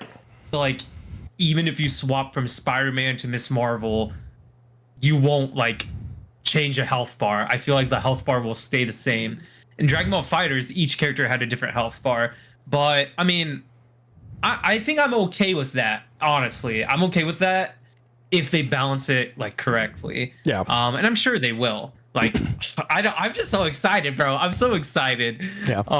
Coming next year. I wish it was this year, but well, I'm excited. It's like, oh, dude, I'd be so afraid if they didn't even give a release year, because then I'd be like, oh, is it 2026, 2027? Yeah. But I mean, you know, we're gonna see more of this at Evo. There's no way we don't, right? Yes, because Sony owns Evo too now, right? Or yes. PlayStation. Yeah, they do.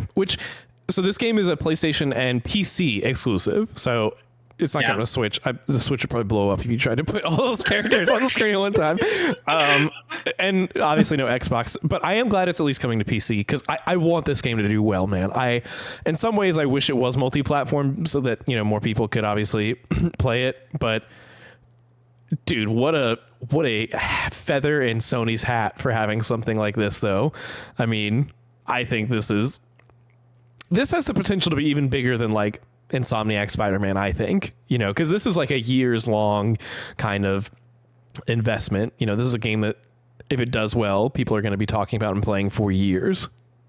Yeah, and like you said, I also respect Marvel versus Capcom also, but like the big game that like gravitated more towards, I would say, casual gamers was Injustice, and DC had like their fighting game, Injustice 1 and Injustice 2. And I always was just like, I know we have MVC, but I wish Marvel had like their own fighting game with just Marvel characters.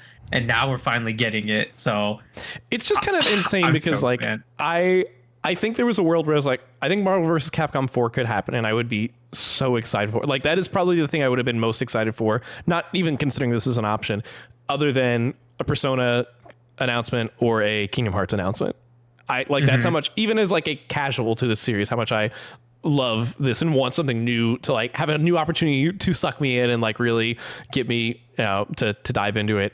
Then there were those rumors before MK1 came out that like, oh, maybe NetherRealm is working on a Marvel versus DC fighting game.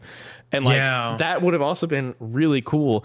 But I think this is actually This is better. the best This case is way scenario. better. Like this This is better. I especially because hate like to see it. I love NetherRealm, especially in the face of the slander they get these days. Everyone likes to say MK is the worst fighting game ever made. So stupid.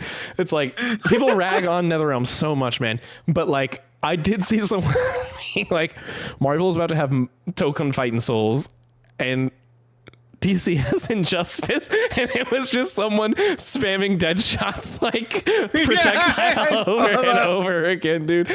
And it's like those games. I don't think I've always definitely been way more of an MK guy than an Injustice guy. I've enjoyed Injustice for what they are, but like, dude, yeah, I don't think anyone could do this like Arc System Works is doing it. And I've never even played, like I've watched Guilty Gear from afar and been like, that game looks like it's got a lot of sauce. I think that's really cool.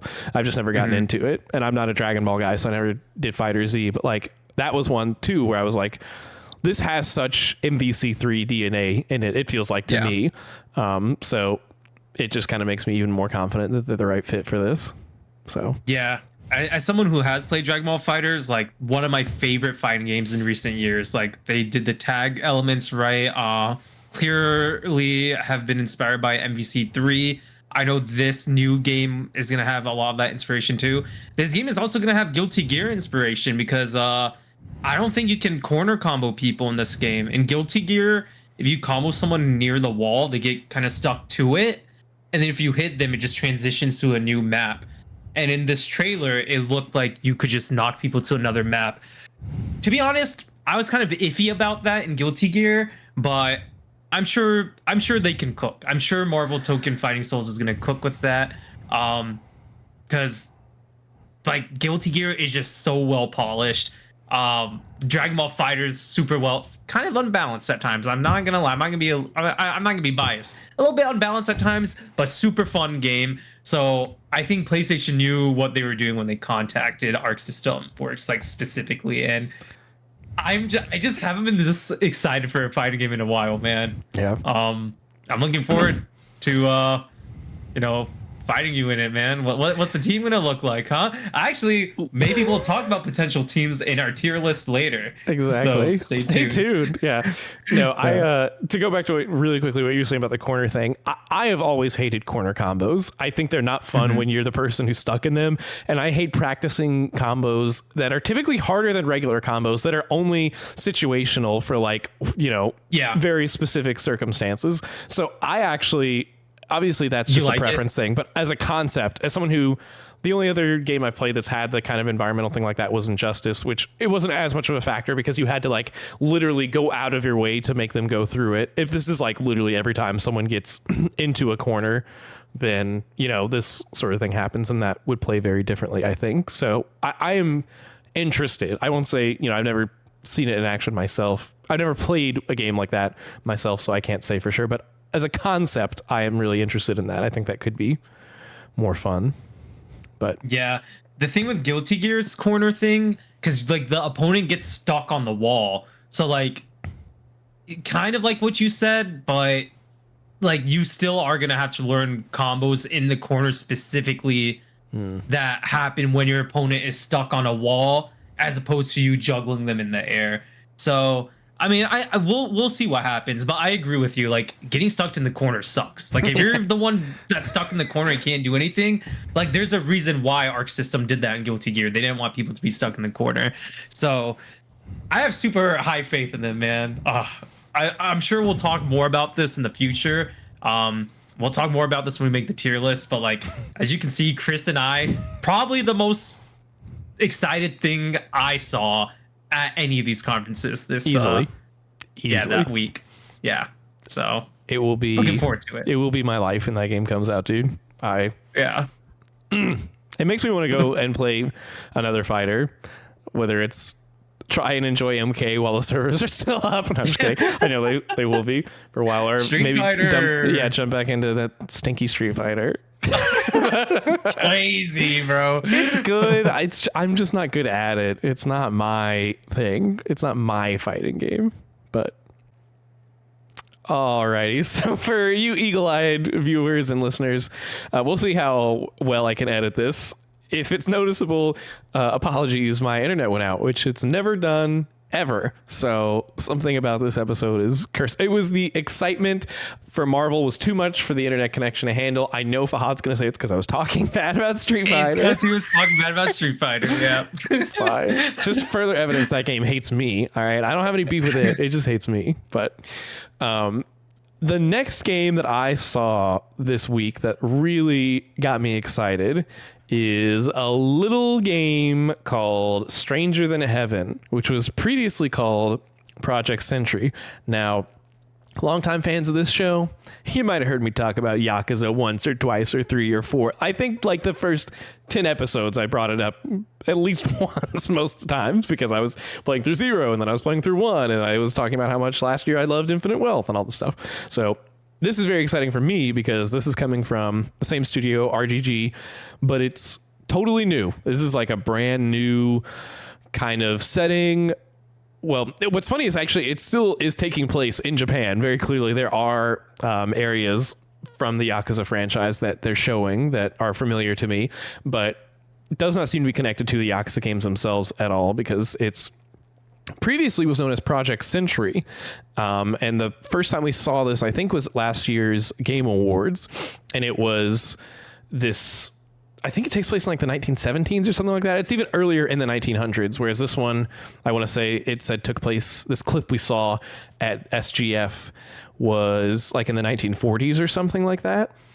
And you see this guy who is kind of fighting all these people and like having these weird kind of interactions with everybody. And then this other guy shows up next to him and is like, you look different than the rest of us or something like that. And he kind of seems to imply he almost is mythical or from a different time or something. There's something weird going on here. And I'm not doing a fantastic job of explaining this, but it's kind of intentionally weird. It is very, clearly time jumps will be a part of this. So it's fantastical in some sense, but it seems to the combat isn't like Yakuza and that like a brawler like that. This is much tighter over the shoulder from the perspective is at least.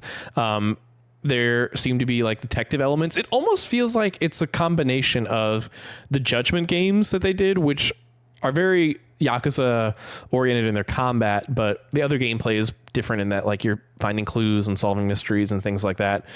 This seems to maybe have a little bit of mystery to it, but then the combat is also seems to like be heavier, a little bit more. I don't even know if grounded's the right word, but it has a different flair to it, which I'm really excited for them to take a whole, something that still will feel familiar, I think, but with a new spin on it.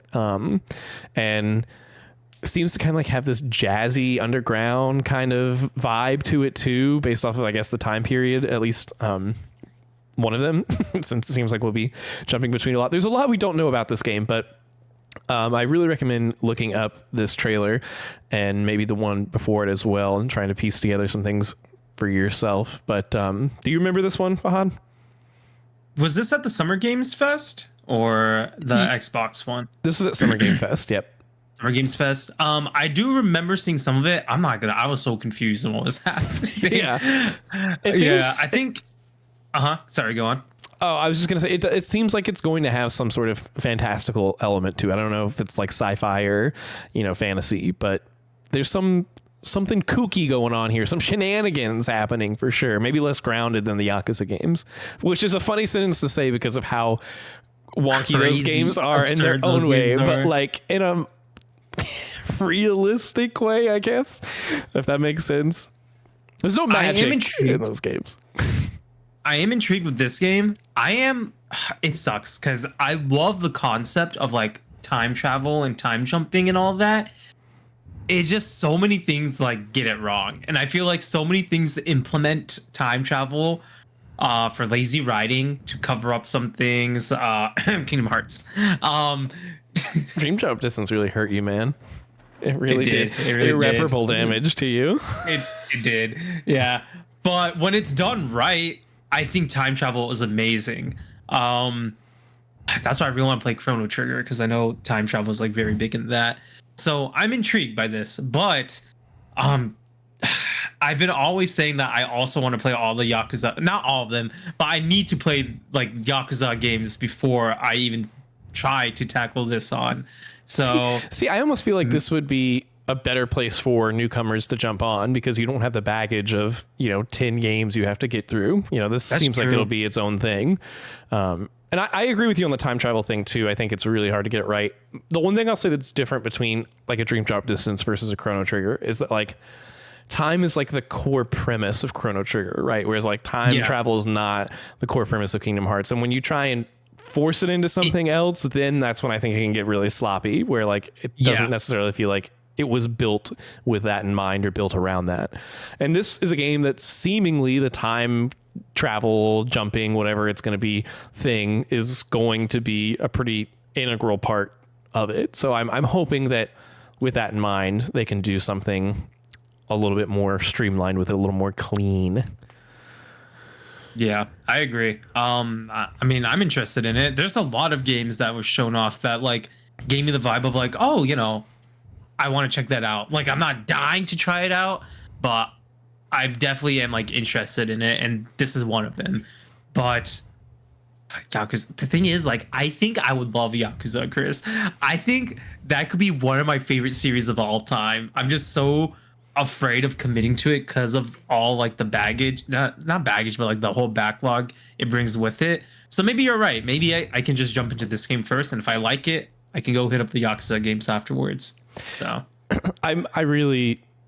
the reason I'm excited for it is because I trust the studio so much, and I'm excited to see something new. I love the Yakuza games, but even as someone who's a more recent fan who's like catching up, it's like part of me, is like, yeah, just keep doing Yakuza, but like you also can't do Yakuza forever, right? At some point, it's such a unique franchise that the formula is so unique and also refined that it is repetitious, but not in a way where I'm sick of it even after playing it for a really long time at this point. But I think that it is still really exciting to see what they could do with this. But I'll tell you what I've told everyone else, that Yakuza 0 got its director's cut on Switch 2. So when you pick up your Switch 2, and that version has a whole English dub, which I'm in a position now where I'm really torn with this series, because I started with Like a Dragon and I played the English dub, and then I played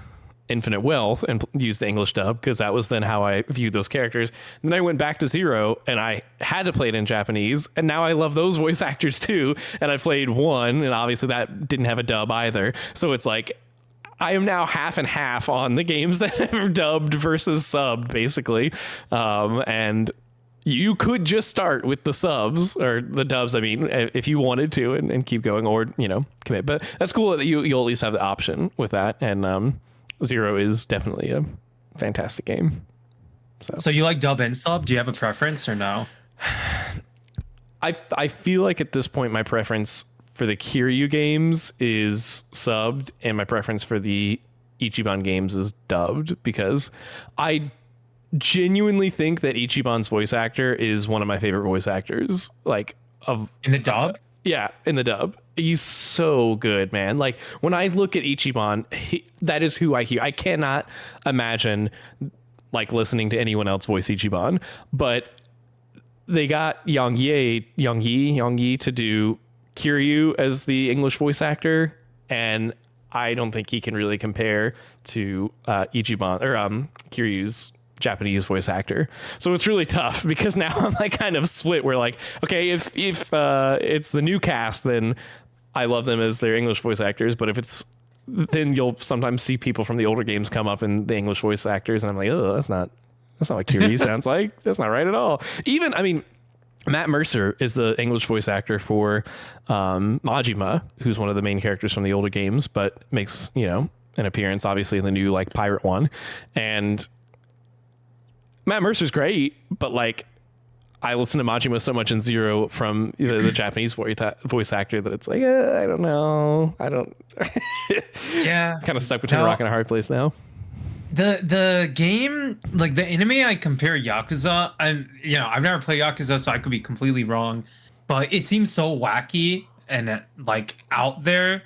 I see a lot of comparisons to it with JoJo's, and I see the same thing with JoJo's. Like, I'm not someone who's just like, ew, dub anime, disgusting. Like, no, I'll watch sub and dub. And you know, there are some animes I do prefer in dub, but JoJo's is like the one exception where I'm just like, no, I need to watch this in subbed. And like you said, Matt Mercer also voices one of the main characters in JoJo's. Oh, and he's a good voice actor, but I'm just like, I'm sorry, like you got like the Japanese is just like too good. Like that would be like a similar situation with Yakuza. So I'll play it one day. Just I don't know when. Too many good games exist. There are. What was another game that you saw this week that got your attention? So I believe this game was shown off at Summer Games Fest. I believe. So it's called Tawa Guardians of the Sacred Tree, I believe. I don't know if you remember the name of it, but it is basically a game that just looks like Hades. It's that game that looks like co-op Hades. What's it called again? Specific.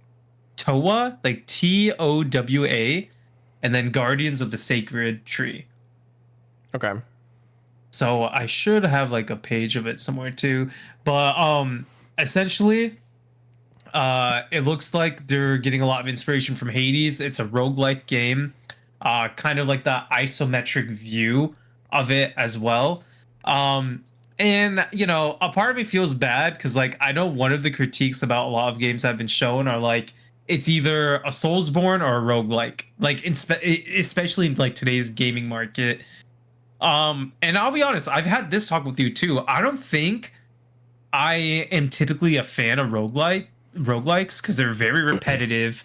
I just can't get past that. But Hades, for some reason, like it hit different. Like Hades is one of my favorite games of all time. And as soon as I saw this game trailer, a part of me was just like, oh, they're just copying Hades. But then another part of me was like, well, I love Hades. Is that bad?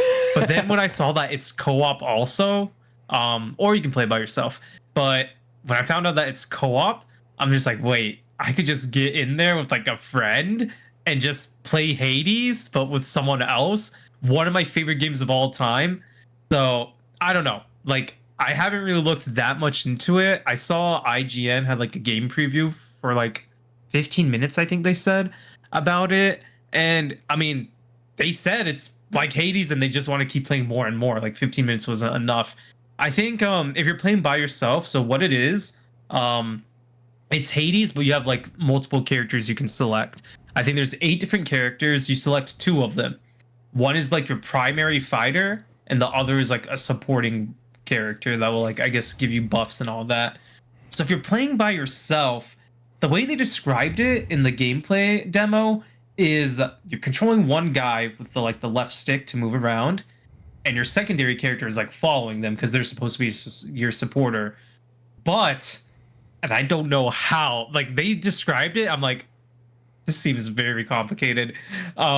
But you can detach the second person and move them with the right stick. So you're moving 2 different people with your Joy-Cons or with your analog sticks. And I'm just like, how are you like supposed to press buttons? Yeah. I don't know. Apparently it worked though. Like they made it work somehow. It's just the shoulder buttons, I guess then? Yeah, maybe just the shoulder buttons. Or maybe it's a temporary thing. But I mean, I don't know. I love Hades so much. I'm trying to think. I looked at I made like a top 25 games of all time thing back when that was like a trendy topic, and Hades is in my top 10. So like just to see more of it, but in a co-op format, like I love co-op games so much, you know. I'd love to have these experiences with friends too. I don't know, like it just grabbed my attention so much. I don't know if like it caught your attention like that, but I was looking I at don't know. screenshots as we were It was talking, and interesting. I feel like I completely glazed over during this part. I think I very vaguely remember it, but it for some reason Yeah. did not stick out. I feel like as you're describing it, I remember thinking, "Oh, that looks like Hades," but like I couldn't Yeah. remember specifics about it. But I will say the color palette looks really cool on it, and I don't know if I realized in the moment that it was co-op. So that is another really cool feature. That's like that game. We're going to talk about this developer soon, but it's the people, the developer. I always forget their name. It's developers of Spiritfarer, who also premiered another game Okay. here. But they made that game 33 Immortals, which was like the 33 player kind of roguelike thing. And so I feel like trying to do these different multiplayer modes is the next evolution of roguelikes, because there's so many of them now. They're like, all right, what do we do to make it stand out? Oh, just add more people into it. Yeah. I don't know. Like I said, I'm not that crazy about roguelikes. Honestly, I need to play Hades 2. I still haven't even played Hades 2. I'm waiting for it to get out of early access, because I kind of want to play it on my Switch. Not gonna lie, I love having a portable, or maybe I can just buy a Steam Deck. I was gonna say I'm buying that on I could buy it on my Steam Deck right now if I wanted, but That's true. I actually saw they posted something like today, I think, about the next they did. update is going to be 1.0, but they didn't give a date still. Oh, the next update is gonna be one. I didn't know it was gonna be 1.0. Okay. Yeah. Dang. Okay. It's coming. So it's coming. Okay. Well, that's interesting. But yeah, not too much more to say about this game, but like I'm looking at the IGN article right now, and it says everything else I saw in Toa will be familiar to your average Hades lover. So more Hades is like fine by me. Like I think the reason I like Hades so much is because it's a roguelike, but the gameplay is fun. And unlike other roguelikes where you're just trying to see how far you can get, you are trying to do the same thing here, but they're feeding you like bits of this story and narrative. And like in order to get more and more, and it's kind of like a mystery, because like the main character Zagreus is just trying to like look for his mom and figure out what happened. And each time you even finish the game, you have to keep finishing it over and over again to get the full story. And I just fell in love with it. Also, it's Greek mythology, so it's kind of cool to tie that in. Yeah. So if Toa is heavily inspired by that game, I think it will be great, you know? So looking forward to it. If it's co-op, maybe you and I can like play it or something. Yeah, that'd be fun. I give roguelikes a try very often. They just sometimes bounce off before I see them through because of, like you said, the repetition. But I do generally think that they have a really good gameplay loop. I just sometimes... Yeah. And the God of War one was good. See, that's like what you were talking about, though. It's because how good the story was with it, and because it was the perfect length. Like, it was long enough that I felt invested, and I was able to really feel like I mastered the mechanics in it, and it was building off of an already incredible gameplay system. But it was not so long that I was like, if I'd had to do one more run to get the true ending, I would have been like, all right, I'm getting kind of tired of this. But it's the perfect amount. It was the perfect length, dude. Yeah, it really was. But speaking of things that are obviously going to be perfect, is the next game that stood out to me, which is At Fate's End. This is a game I was referencing just a couple minutes ago. This is made by the developers of Spiritfarer, the really cozy management game that I've talked about before. Thunder Lotus is the name of the devs. And this game looks incredible, dude. The art style is so beautiful. It's like this hand-drawn, like these devs at Thunder Lotus consistently have some of the most gorgeous looking indie games, in my opinion. They're just so stylistic. And it looks like a very cool actiony kind of side scroller game. But the one thing that really made it stand out is that you get these dialogue options as you're going. Like you'll be in the middle of a fight and it'll stop. And like your next move is a dialogue choice. And so it seems like there's going to be a lot of narrative playing into the battles themselves, which I think is a pretty unique concept. And I'll get the gameplay now. It looks sick. it looks so good, man. This is at the Xbox showcase. We really didn't get to see that much of it. I think it's coming in 2026, so we probably won't hear much more about it this year. But I really trust these devs. I think the art looks gorgeous, and the mechanic of choices impacting you like in real time in combat, like integrating narrative stuff with fighting, is something I've not really seen before. And so I'm curious to see how far they can go there. But I see in the reflection of your glasses, you watched the trailer again. I'm just seeing the flashes and all that stuff. It's so cool. The art is so good. You're right. And they made Spiritfarer, right? Yeah. Which is a game you loved I adore a that ton, game. right? Yeah. So, I mean, I'll be honest, when I saw it and they even advertised like from the makers of Spiritfarer or something, I'm like, oh, like I thought about you because I know how much you love that. So I'm like, oh, okay, like, Chris has some good gaming takes for the most part. So maybe I'll check this game out too. So that looks good. I love me a good side scroller, and it looks like they emphasize boss fights too, from what I just saw. And I love good boss fights. So it's funny because put that on my wish list. Most of their games are action oriented. Like they made Jotun 33 Immortals, that other game that they have right now, is an action game. Like Spiritfarer is really the only one that's more of a departure in the style. So this kind of feels like more of their typical fare. But I cannot wait to hear more. Our loyal fans might remember earlier in the year I said that 33 Immortals was one of my most anticipated games because how much I love this dev. I still haven't played that game yet, even though I could because it's in early access, because I just don't like early access very much. But I'm going to before the end of the year, so I can at least say that I've checked it out. This is definitely the next thing from them that I am most excited about, like way more than 33 Immortals, because this feels like I think the narrative that they can do in their games, at least in Spiritfarer, was what really drew me in, on top of the fun kind of gameplay. But this seems like it will be very narrative focused, which I cannot wait to see. Nice. I am excited for that as well. Do you know what else I'm excited for that I think you may be excited for as well, that we barely got to see, but we predicted accurately, and not because like voice actors leaked it or anything, but because we just have that Persona intuition. Yep. I'm not talking about Persona 6, sadly. I am talking about Persona 4 Revival, baby.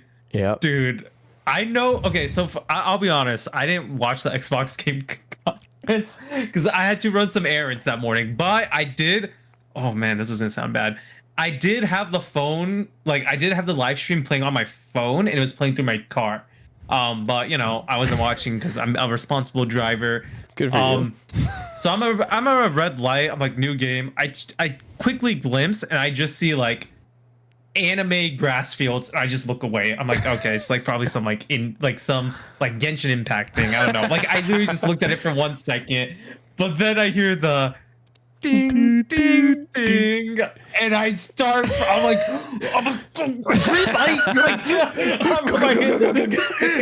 Yeah. And I just start. I'm just like, we all knew it was coming, but I still just got so excited from it, man. And hearing that music, oh my gosh, is it bad? Like I'm maybe like more excited just to hear like the remastered versions of like the soundtrack than I am actually playing the game. Like, no, I'm excited to play the game too, but hearing the music, bro, and seeing how they remaster or change it, I'm so excited, man.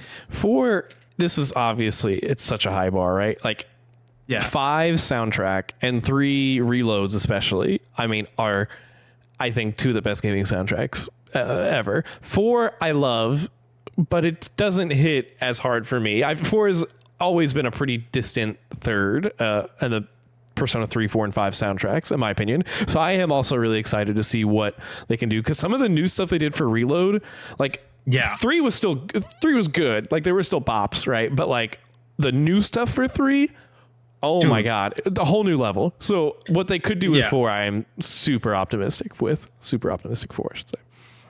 Dude, 3 has a new intro song that's fire, and a nighttime song that is probably like 2 of the best songs in the game. Dude, so like, oh my God, I just can't imagine what P4 is going to cook. I will say, looks very early. Like, I think when they announced P3R, it looked a bit more polished and finished. Yeah. But for Persona 4 Revival, we just got a clip of like running in Ina.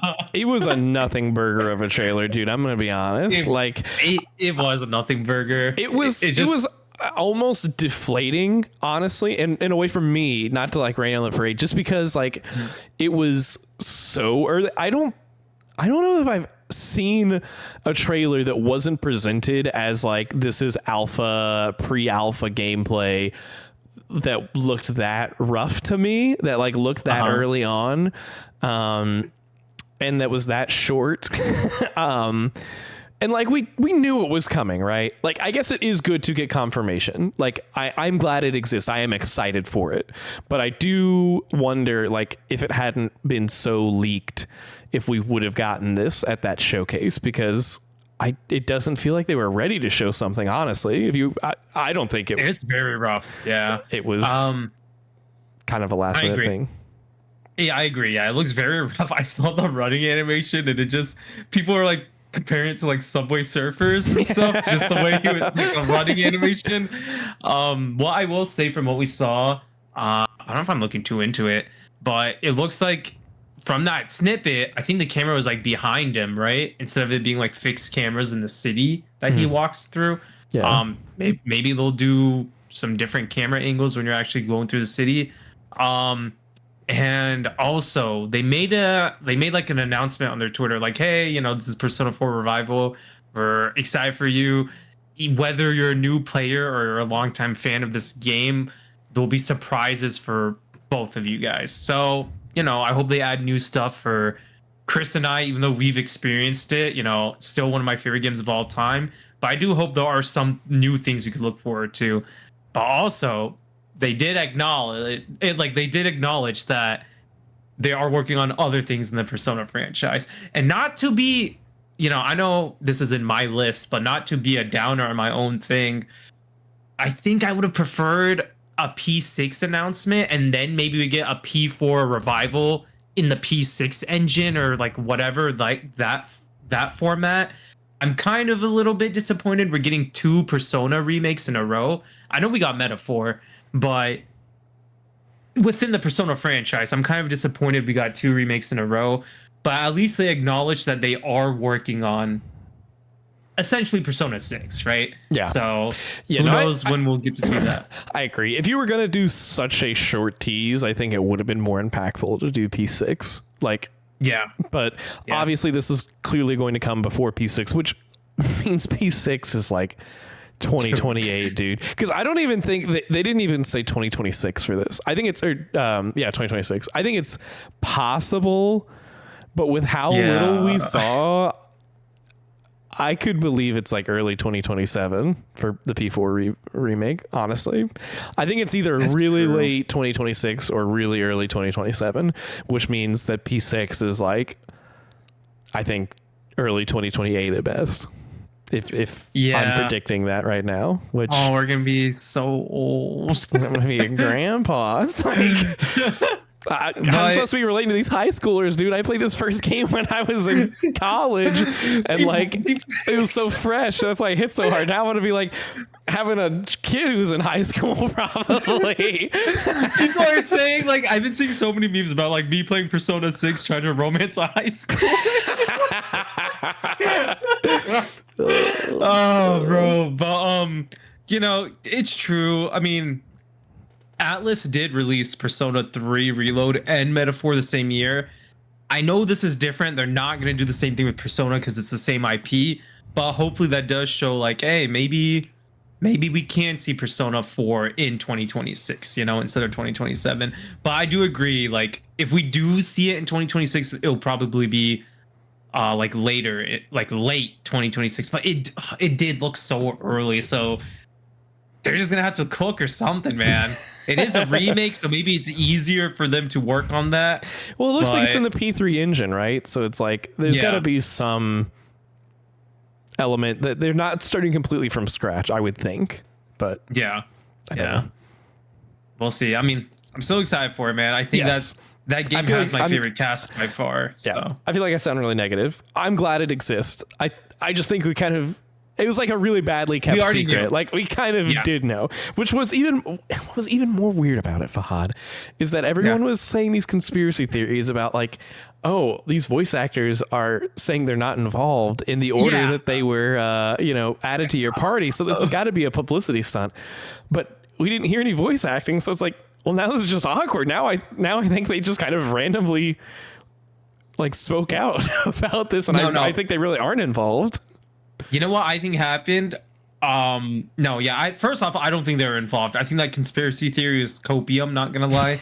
I think Yuri, let's be real, Yuri, out of the people that tweeted about it, is the most prolific out of the three. Yep. And then I think it just, you know how crazy the Persona fans can be. They probably just like started like messaging like Yukiko's voice actress, Chie. Probably a bunch of people messaged Matthew Mercer, but Matthew, he's big enough to be like, okay, I don't need to reply to these. I don't got the time for that. Yeah. Or I guess Troy Baker, Laura Bailey. Troy's like, I got Death Stranding 2 to promote. I ain't got time for this. Exactly. I don't got time to deal with these people. But Chie and Yukiko, I'm not sure what other stuff they do now beyond that game or in voice acting in general. So they're probably just got berated by a ton of Persona fans who were just like, no, I'm not part of the remake. So I think it is genuine. As of now, they have not, especially since Yuri deleted the tweet. I don't know why Yuri tweeted that, to be honest, but it was so weird. That was why, like, he's done this for so long. Like, that was the only reason I thought there was any kind of credibility to some of the rumors, because of the conspiracy. Because I was like, he of all people, it's like, I feel like he would be more professional. But maybe this is just a character he's really passionate about, and he was genuinely upset about it and didn't really think it through. He kills it as Yosuke, man. Yes. It's gonna be because like I was talking about it. They all do. Yeah. Like I don't know, man. Like I've talked about it to you. I don't think on the podcast before, but it's like I think that the P3 original voice cast, no disrespect to them, were not as good as the P3 Reload voice cast, honestly. And I think that those characters had a lot more depth to them as they were portrayed in P3 Remake, which is, why I think it's possible that, there could still be something good to come of recasting for this too. But like, I don't, at least off the top of my head, I don't know any of those voice actors. It's like the voice actors for 4 are like people that are still prolific today. Like they are still like the cream of the crop. I don't know. I just don't really know how it's just going to be different. I don't think that this will be better. I think it will be different. And you just have to accept it. It just sucks. Cause like you said, I never played P3, but I have heard like voice comparisons, and like, it's not that they're bad, but it's just not like, oh my God, they need to re-voice these people. So I was okay with like the recasting, but for P4, like, dude, like Yosuke has maybe like die laughing. Kanji, Troy Baker kills it. As I have cried laughing because of Kanji. Dude, you get Laura Bailey as Rise, even Yukiko and Chie. I know they don't like voice act as much anymore, but like, they knocked it out of the park. So, and Johnny Young Bosch as Teddy. Not Teddy. The main character. Yeah.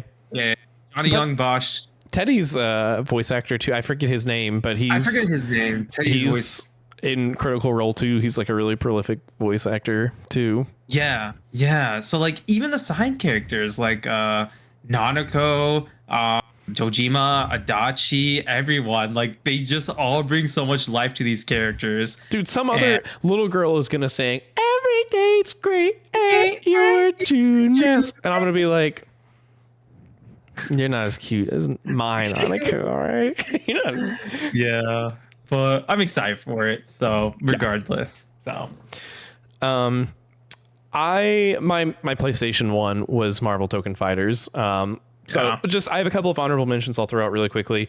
Tides of Tomorrow was this really, it didn't like super strike me in the moment because I didn't fully understand what was happening, but as I read more about it afterwards, it's like, this is super cool.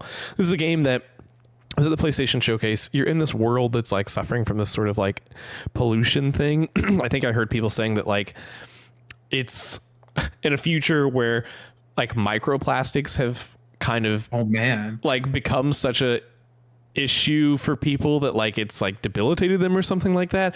And so like it's a, I don't know if you would consider it post-apocalyptic thing, but it's a game where you are assigned essentially a player who has already played it, and you are playing through your game being impacted by the choices that they made. Like people are going to see you and then react and be like, oh, well, your guy here who's also, you know, just like you, or, you know, had some similarity or some connection to you, did this and screwed me over. So now I hate you or whatever. Like you're going to see ramifications from other players' actions in your world. Which is like a really cool concept. I think you could do some really interesting stuff with that. I'm interested to see how that plays out. Yeah, that's Tides of Tomorrow. Sword of the Sea, which was, okay, this was confusing to me because the developer is called Giant Squid, I think is who they're called. But they said like from the makers of Journey, which that was called That Game Company. Literally the dev was called That Game Company. But it said from the devs of Journey, Abzu, and the one with the hawk. The one where you're running, I forgot what it's called, right? Yes. Yeah. It was like a launch title on PS5, I think. Yeah, it was. But these artsy games, basically, that have these kind of more unique takes. I mean, Journey was a super influential game for me back on the PS3. That was like one of the first smaller titles I ever played. I still listen to that soundtrack now and adore it. And so to see this game that looks so clearly inspired by, I never played Abzu, but definitely Journey. I mean, you were literally, looks like you were sliding around on this sword that is just like the movement in Journey, and and metaphor. And it looks like it's the mountain from Journey, and so it's almost like they're connecting these different games. So if anything that reminds me of Journey, I'm interested in. So I think that could be a really cool artsy experience. Our hot game is called The Pathless, by the way. Pathless. I think, right? Thank you. Yeah. Yes, that is it. Hirogami. Honestly, this almost made my like. This probably would have been my thing from the PlayStation Showcase outside of Marvel Token. That was like my number one. This is like this 3D platformer where you play as this origami looking figure, but it's in that super weird sort of frame rate thing where it's almost like stop motion claymation kind of thing. I'm a sucker for a good 3D platformer, and this just looks super unique. And it's one of the few things we saw this entire week that's actually coming out this year. So I'm excited to see that in September. Invincible Versus. We haven't talked about that yet. That was interesting. That was very interesting. This is another tag team fighter, this time by is it the Killer Instinct devs? I think it's like a new it's team, remnants but like of the they Killer have Instinct some of devs that are working with the people who make like the Invincible comics. I think it's like Skybound or something. Yep. Yeah, so I think they just hired these devs who happen to help with Killer Instinct, and now they're making an Invincible fighting game. Kind of cool. I feel like the fighting mechanics are gonna be nice because I trust those devs, but it kind of looks a little ugly. It looked it's because it's early. It looked a little rough, and I think the roster is really going to be tough to make them feel unique because so many of them have such similar powers, like all of the Viltrumites, obviously. But I'm interested. I think it's cool that it exists. And then Clockwork Revolution, which was at the Xbox showcase. They had like a 5-minute trailer, so I really can't get super deep into it, but it was this sort of steampunk, anti-capitalist sort of first-person shooter with these really deep systems in it that kind of reminded me of BioShock. So that's one to definitely keep an eye on. Real quick, I know I'm listing off a bunch. This is the biggest news of the whole week, actually. Sorry, Marvel. We're getting 5 new Astrobot levels in July. Oh, yes. And Fahad, they said that there's some surprises in store. I did see that. Didn't they reveal? The only bot they revealed was the Ghost of Yotei bot. Yes. Okay. But do you think it's time? I think we're getting Square. I don't think they would tease that if it wasn't Square. What else could possibly be a surprise? The game is perfect otherwise. I mean, the game is still perfect even without them. But like, that is the one thing that people have wanted this entire time. What else could they be referencing? I think Square finally realized, oh, hey, we probably should put our characters in this Game of the Year, winner that is revered by everyone who's ever played it. Yeah, we should probably allow our games to be a part of that. I think that would be a good idea. Chris. It's so stupid that they're not in it, man. They're such an important part of PlayStation, and they would... You know what? Maybe it was just some weird marketing trick for them. Be like, we're not going to put ourselves in there, and then we're going to get all these articles written up about us about people are going to be talking about Square Enix. Hey, where's Square Enix? Conspiracy theory. It's just crazy that the Buster Sword was in Astro's Playroom, but you don't get like Cloud or any Final Fantasy rep, Square Enix rep in this. So I'm hoping I don't want to get my hopes too high, but I'm hoping you're right. No, you get a full Square Enix world. I'm calling it. Sorry. Okay. Do you think we get Sora? Yes. You think we get Sora? I think if there's a Square Enix, you get Sora. Oh man, because I like Square Enix is already like a bar, but then you could get like Sora is just another bar because of the whole Disney stuff. But I guess we'll see. Did you play the other DLC levels? I never did, but I know who. I never did because I was spoiled by who was in it. There's still the Christmas one, especially, dude, is so good, man. It is so fun. I'll go back and play. Because I love that game. Now you have to wait until Christmas again, because now you're gonna play it in June and be like, "Oh, this doesn't make any sense." But I mean, okay, that was the other really big PlayStation character that was missing, was in that level. So yeah. No spoil. Are we spoiling it or for the 5 people who care? 3. We're gonna spoil it. 3, 2, 1. Spider-Man was finally added. So if they can get Spider-Man, dude, they can get Sora. Yeah. That is good. Like I do want a reason to revisit. I mean, I guess I did have a reason to revisit that game, but if they definitely add Sora in like Final Fantasy, I am definitely going to like play through those levels, and now I'll have more to play because I have the Christmas levels as well. They said that was going to bring it up to what, 90 plus galaxies, I think, in that game by the end of that. Yeah.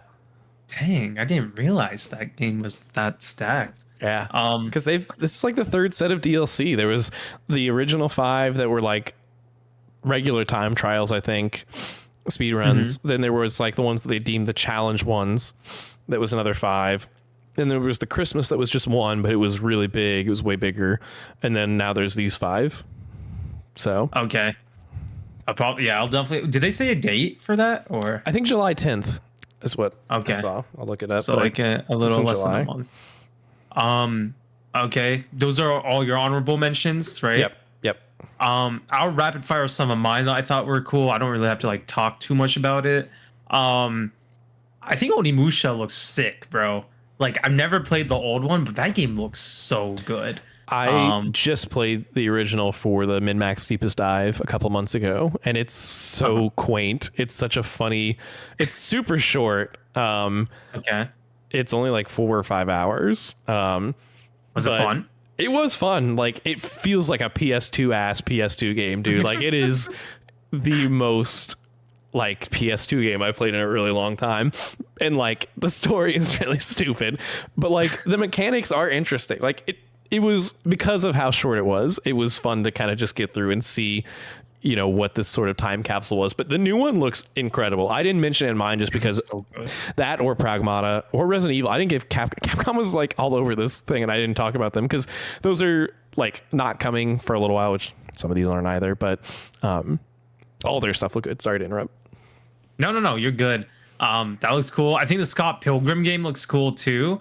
Like, I think it's really cool that that IP or franchise is getting more love after all this time. And I think a lot of like the OG cast is also reprised. Like, they're so dedicated. That cast is so dedicated to that franchise. Props to that. Did you see that game called Ill? That horror game? That I swear, it did not look like gameplay to me. It looked like just like CGI footage that just happened to have a reticle in it.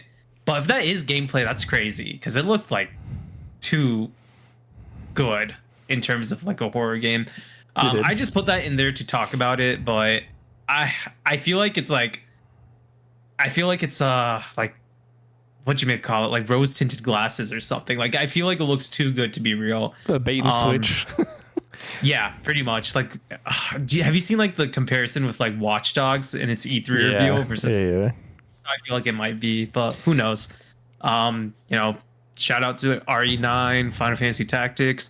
I'm excited for Metal Gear Solid Delta because I've never played the original Snake Eater, and I know that's like one of the best games of all time. So maybe I'll give that a shot. I just don't know if I should play Metal Gear Solid 1 and 2 before that. They teased multiplayer in it too, which could be kind of interesting. Yeah. So, Silent Hill F.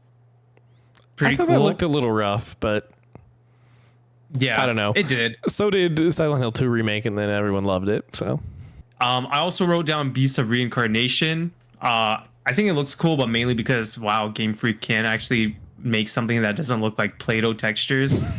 And then I also wrote down Clockwork Revolution because that was also while I was driving, but I was just like, wow, this game looks like BioShock, and I love BioShock. So, those are just my mini honorable mentions, I guess. Yeah, it was a good week. I was disappointed with how few things are seemingly coming this year. There was a lot of 2026 popping up there, but I do think that we'll kind of be carried maybe by indies and stuff like that.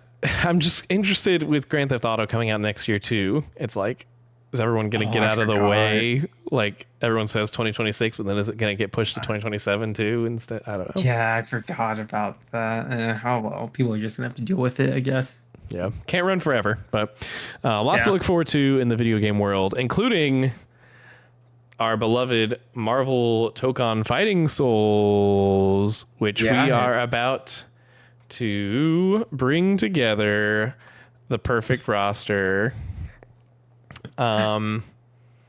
So what we've done here is created.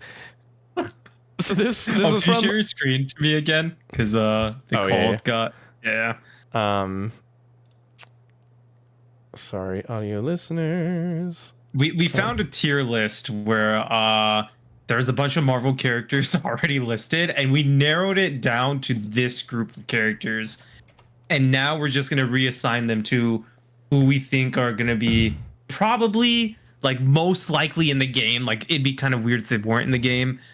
Characters that are likely, some that could maybe be in it, maybe not, or characters that just might just straight up be DLC because it wouldn't make sense for them to be a base roster. Yeah. And then, oh wow, I like the last. I didn't even realize you named it that in a different multiverse. Yeah. We put characters like you can see here. There's like way more that we could have selected, but these are the ones that we're already running long on this. So this is 44 characters here, which we didn't realize when we were making it. This doesn't include the 8 characters that were already in the trailer shown. So those are obviously already guaranteed. So we were thinking there would probably be like a 40 character roster, you know, with it being 4v4. So I guess with it being 44, we were like, okay, there'll probably be like 4 DLC, right? But this would technically mean, I guess 44 plus 8 is 52.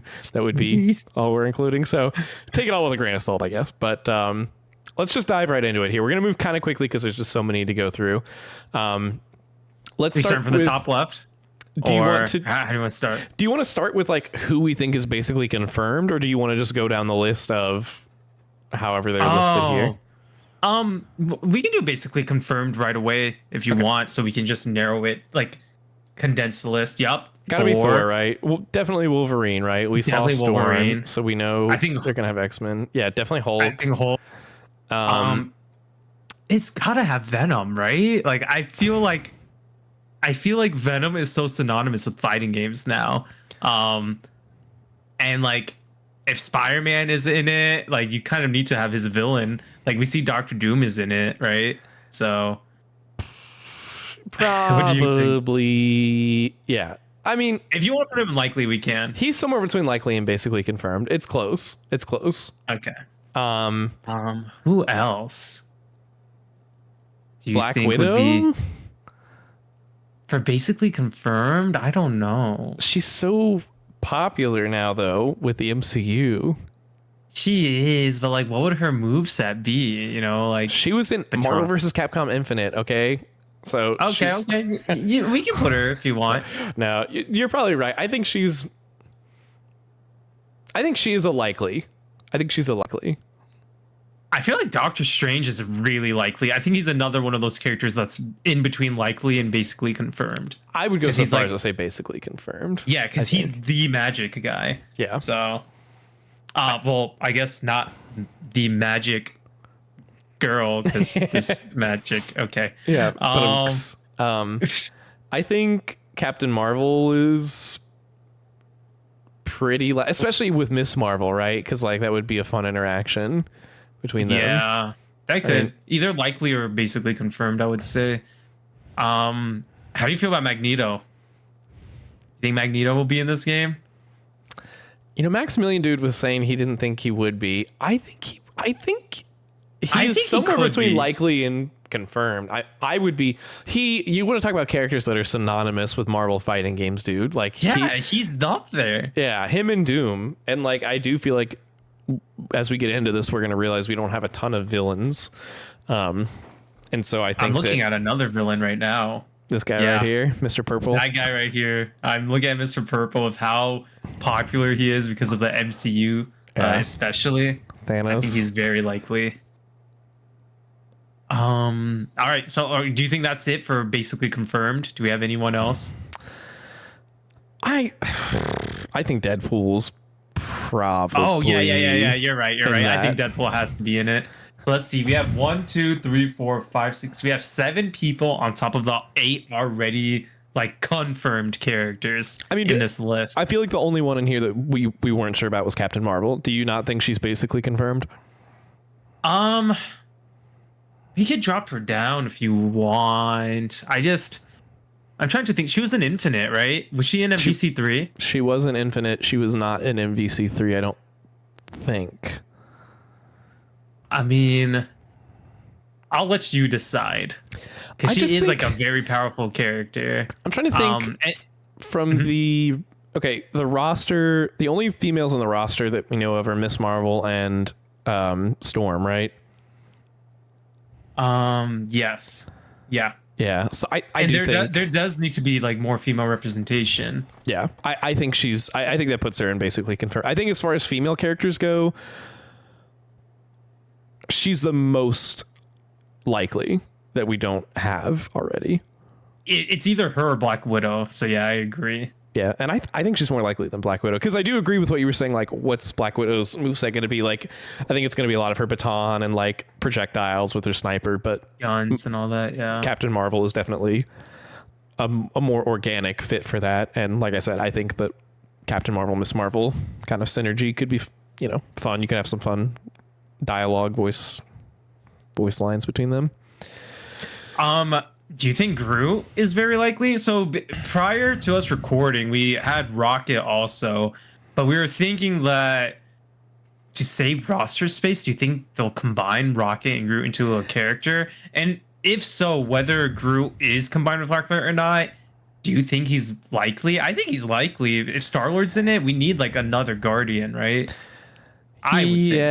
Yeah. I think that he and Rocket together are likely. I'm trying to remember how they were in Infinite. If it was just they were, I think they were a unit. I think they were a unit in that one too. Yeah. Okay. And I think Groot, even if it's just Groot by himself, I think this game needs like a monstery like character alongside Venom, you know, like but on the good side, I guess. So, I could see Gru being. I mean, he's in Rivals also. He's like he's risen a lot in popularity recently, so I could see him. He's got his own shorts, dude, on He does. Disney He does. Plus. Come on. I think Loki is a likely. Yeah, I think Black Panther should be put there too. Either, yeah. I would, man. A part of me wants to say basically confirmed, but maybe we can just leave him in likely for now, because I think Black Panther is like such an important character within like the MCU and comics now. Well, and he also feels like I mean, he'd be a good fighting game character. Yeah, exactly. He's gonna be like your typical rush down character. Like he's gonna play like Wolverine, kind of, you know, but probably a bit more of a techie side of Wolverine. So, yeah, I think like if he doesn't like launch with the roster, they're kind of dumb. Not gonna lie. Like I feel like he needs to be on the roster. Oh, you mean like the fact he wasn't on the roster in MVCI? He wasn't. He was DLC. Him, Bucky, Widow, and Venom were DLC. Those were the Marvel DLC characters, I think. That's crazy. I don't know. I just again like That with roster representation. was so doo doo, man. I defend that game in a lot of ways, but I won't defend that roster. They had no X-Men, right? Yeah, Nope. that's crazy. Not a single X. Kind of like what you said with Captain Marvel. Like I just think Black Panther is also good for representation. So Yeah. if it were me, I'd put him on the roster. Like basically, like if I was making the game, I mean, like he should be on that roster. Yeah. But we can put him in likely. We'll see what they do. Are you saying you think he's basically confirmed? No. If I were making the game, it'd be like obvious for me to include him. But you know, we're not making the game, so we can leave him in likely. Who else do you think dude? I think Daredevil is likely because of the fact we saw him as like a cameo in the back of that one stage. You fight in Hell's Kitchen, like his that map is basically his map, because you have Fogwell's boxing arena there, where his dad died, and then you see Nelson and Murdoch's law firm there too. So you don't think they would just do those as cameos, right? Like I feel like yeah, I don't think so. Yeah. What about the Fantastic Four? You know, so we talked about Maximilian dude, fighting game YouTuber, if you guys don't know. He said he doesn't see them taking up that much roster space, but I think it makes sense personally. Yeah. Like it's a 4v4. I think that's just like, come on. Wouldn't it be so cool to have a Fantastic Four cast? The question is, are they going to be DLC or are they going to be in the roster? You know? Yeah, That's I could see them being like, get the Fantastic Four pack. You know, that's a pretty clean sell, but I don't know. Because dedicating a whole 10th of the roster to them is a lot. But we also have to take into account, like, as we're adding these characters, I'm sure our Arc system is going to want to make them really unique from one another. So, like, I think all four of those characters are unique. I know Thing is a bulky character like Hulk, but Hulk can probably be more of a grappler, whereas Thing, maybe he has armor, he hits hard, stuff like that. Yeah. So I think all four of them can be like very unique play styles. Mr. Fantastic is basically Dawson in Street Fighter. So, well, see, here's the other thing though. We already have Miss Marvel. Oh, we do. That is true. So, I mean, how different can you make? Because I think the Hulk is more likely than the Thing, and I do think that you could make them different, but there are some inevitable similarities. And then you have Mr. Fantastic and Miss Marvel, who obviously have a lot of similarities too. So that actually kind of makes me think. Now that I'm thinking about it, I think they're actually less likely now. Dang, that is. But you do have Doom. I mean, they confirmed Doom. Were any of the Fantastic Four in any of the MVC games? Besides, they're definitely not in 3. I don't think they're in 2 either. That's actually hilarious.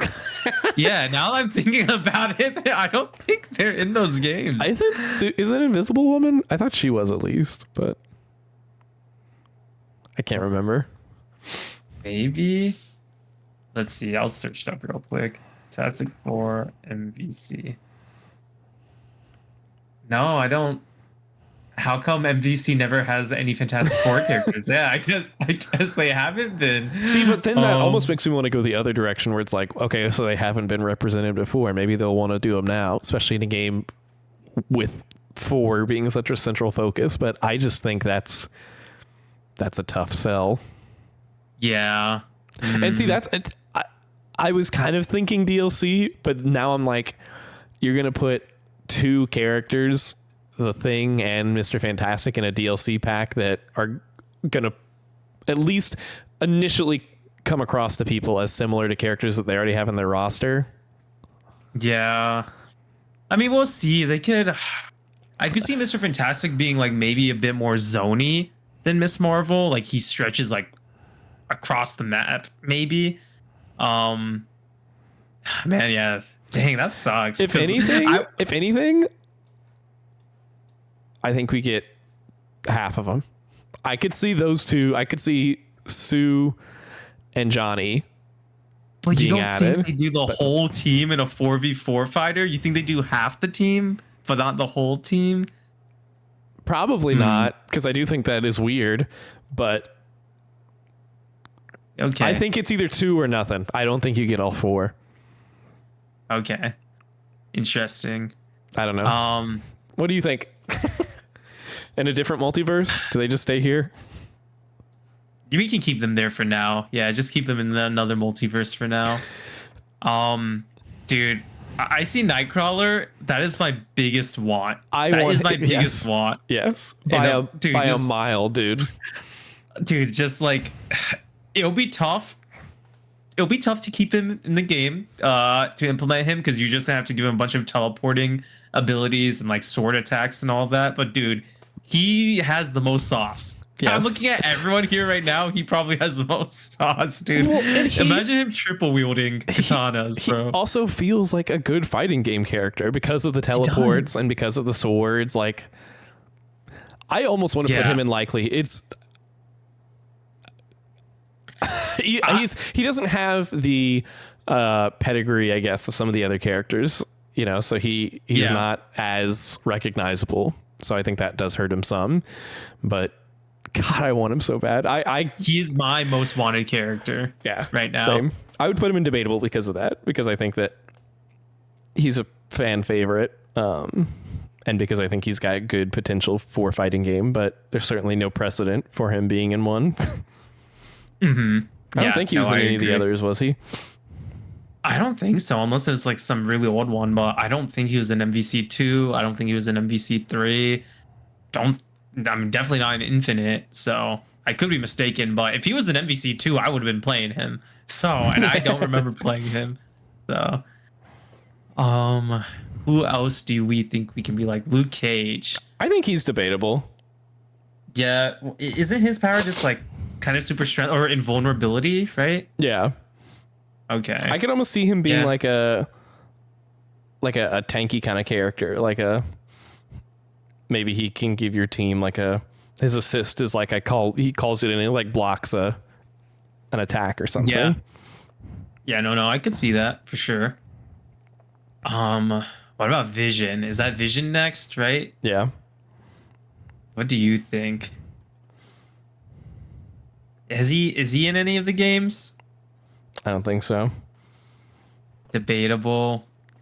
I'm just trying to think like what they could do with their movesets and all that. A lot of characters. He's got his beam, right? You could give him have the beam. His Mind Stone beam. He's got his flight. He's got his phasing. He could like phase between people. You could give him like a short teleport. Yeah. You know, you said beam, and I just saw another character that I'm like, maybe we should put into likely. Cyclops has to be in this game, right? Like, he is a quintessential fighting game character in MVC at least. But he's so Rocket attached. But he's so attached to NBC, dude. I mean, he's on the I know. freaking cover shaking Ryu's hand. Dude, I'm so glad they chose him, by the way. Like, they didn't do Iron Man, they didn't do Spider-Man. It's just he's the one dapping up Ryu, bro. And because of that, he's so important to fighting games. I think it'd be kind of dumb not to have the leader of the X-Men in there, right? Yeah. I'm just trying to think. Like, I could see I'm trying it. to I could think. see it. How many zoners does the Arc System make? That's the problem. You know, I need You to know think, better than I would, yeah. I need to think what kind of characters Arc System makes. I didn't play that much of Guilty Gear. Oh, Ultron would be sick, bro. I think you think he's likely. I think he's not a basically confirmed, but very likely, I would say. Yeah, no, I could see that. I agree. Like you said, we need more villains. Yeah. Who else? Scarlet Witch, yeah. I'd put her as likely. Yeah, no, I agree. Like, strong female characters. We would love to see that, and I think she would fit really well in this roster. Do you think Blade is likely? Or no? I know I know what you said about us never seeing the movie, but like Blade's kind of cool too, right? Like, he's cool. I think he's debatable at best. I don't think he's Okay. as popular. He hasn't had the MCU bump, you know, other than Deadpool and Wolverine. And I don't think he really has a precedent for being in the other fighting games. I think he has like a moveset that would be pretty easy to transfer over to a fighting game, but what if like he could bite you and he like heals, you know? Like, that'd be cool. I think he almost is DLC, but We can put him as DLC. Yeah, I'm okay with that. Cloak and Dagger would be a unique move set because it's just like a stance switch fighter. Yeah. So if they implement them, unlike Groot and Rocket, where they just like share moves the whole time, I could see Cloak and Dagger, like you press a button, you just swap to the next character, kind of like Marvel Rivals. that would be sick. I don't think Yeah. they're as popular. I don't think they're popular enough to be likely, but I think that, you know, they're unique. They're clearly were in some people's minds with the fact that they're in Rivals, which this game is obviously in development this roster was decided long before Rivals, you know, became a thing. But they couldn't have known that would probably help their popularity. But Yeah. I think that No. they have a I agree. chance. We Let's have just- Silver. Let's Oh, just put Camp my boy here, man. I want him so bad. He's like right there with Me too. Yeah. Nightcrawler. With Nightcrawler, he's so sick in MVC 2, bro. Like, I loved playing him in MVC 2. Is he in the other games that you played or no? MVC 3? he's not in 3 or Infinite. He's in MVC 2, and dude, he has like a projectile where he throws like his cards at you and they detonate after like a second. He's always just like, pick a card, pick a card, pick a card when you throw it. Like, he's so drippy, dude. I hope he's in this game as well. Part of me almost wants to. He's like at the bottom of likely, but because I do think he's got You could if you this want. game is so saucy, and he's like the sauciest Marvel character. I feel like, but Yeah. I feel like because of the fact that he doesn't have as much of a precedent in the games, that might hurt his chances some. I'm trying to see, like, because another thing we need to take into account is how Arc System would make their design interpretation of them. Like, we got a Gundam Iron Man, for instance. We got a Spider-Man that looks very unique as well. So I'm trying to think, like, how these characters would look like. Like, Arc System probably wants to pick characters that they can add their own design flair into as well, right? Yeah. So Should I move Luke I'm Cage looking down to at- DLC? I see Blade being more of a character than Luke Cage, in my opinion. Yeah. We can do that, maybe. Swap Or we him. can leave both of them in DLC. Yeah. But I just think Blade has a lot more going for him than Luke Cage. Yeah, his moveset is more immediately apparent. I feel like Shang-Chi's probably going to be in this, right? Yeah, it's either him or Iron Fist, right? I would say. Do you think they'd put both of them? No, I don't. I think they'd put Shang-Chi over Iron Fist though because of the MCU bump. I think Psylocke is relatively likely. She's in MVC too. I don't know if she's in the other games, but she is a playable character in MVC too. She's not. So, okay. She would be so cool too. Yeah. MVC2 had such a good roster, man. Now I'm thinking about it. I'm just like, dude, that roster was so good. They had a Rogue in there as well. I'm kind of thinking debatable with her, like the top of debatable, just because I don't feel like she's as popular of a character in general, but she does make a lot of sense from a fighting game standpoint. I think I played her like in one of my teams.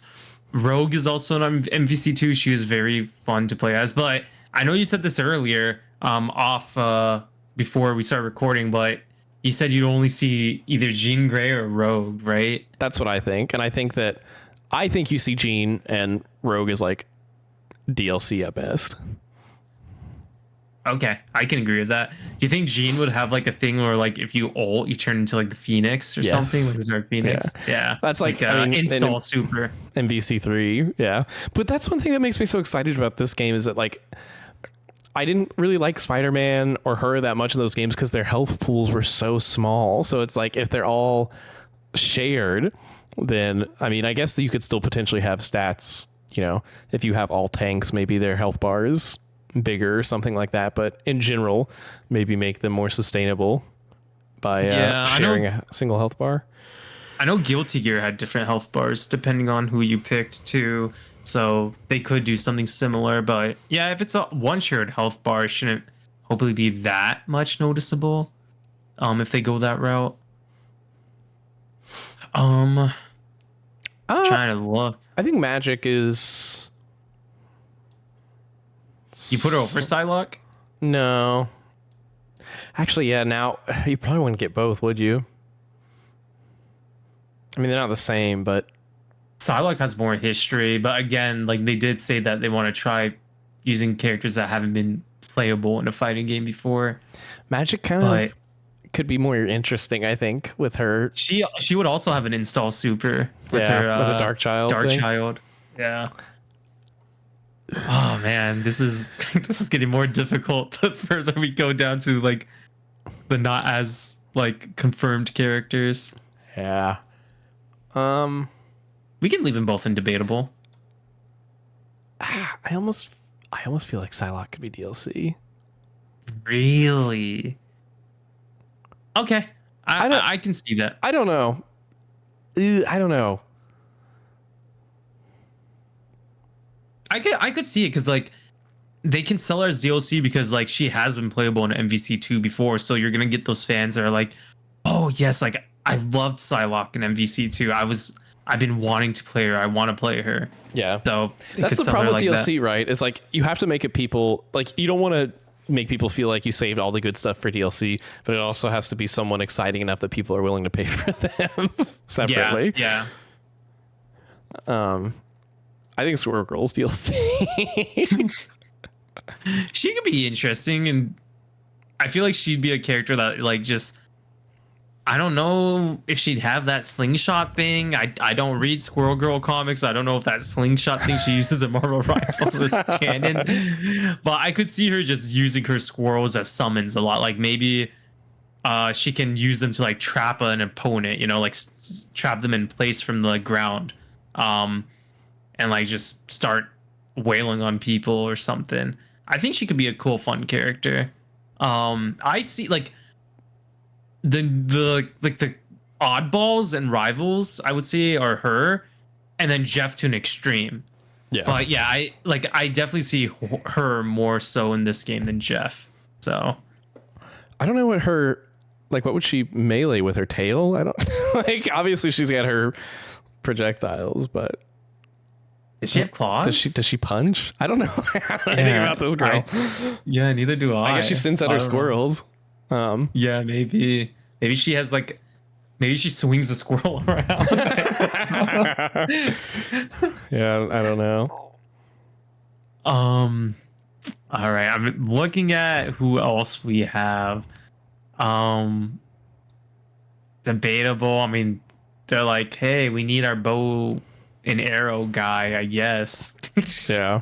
I don't think you can sell him as DLC, but I think he is maybe important enough that I don't think anyone would want to buy him. No offense. I know he's my main in Rivals, but that's just because I like Hanzo. Poor Hawkeye. So, yeah.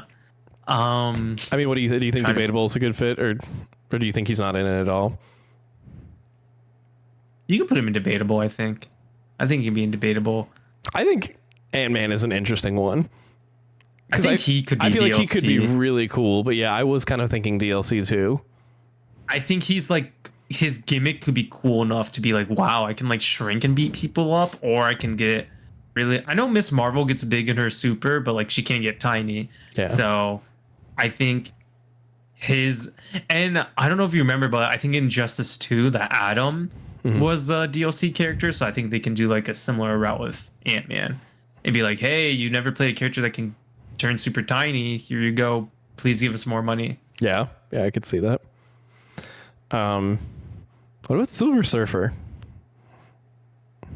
Man, he would be really cool. I think he would be really cool.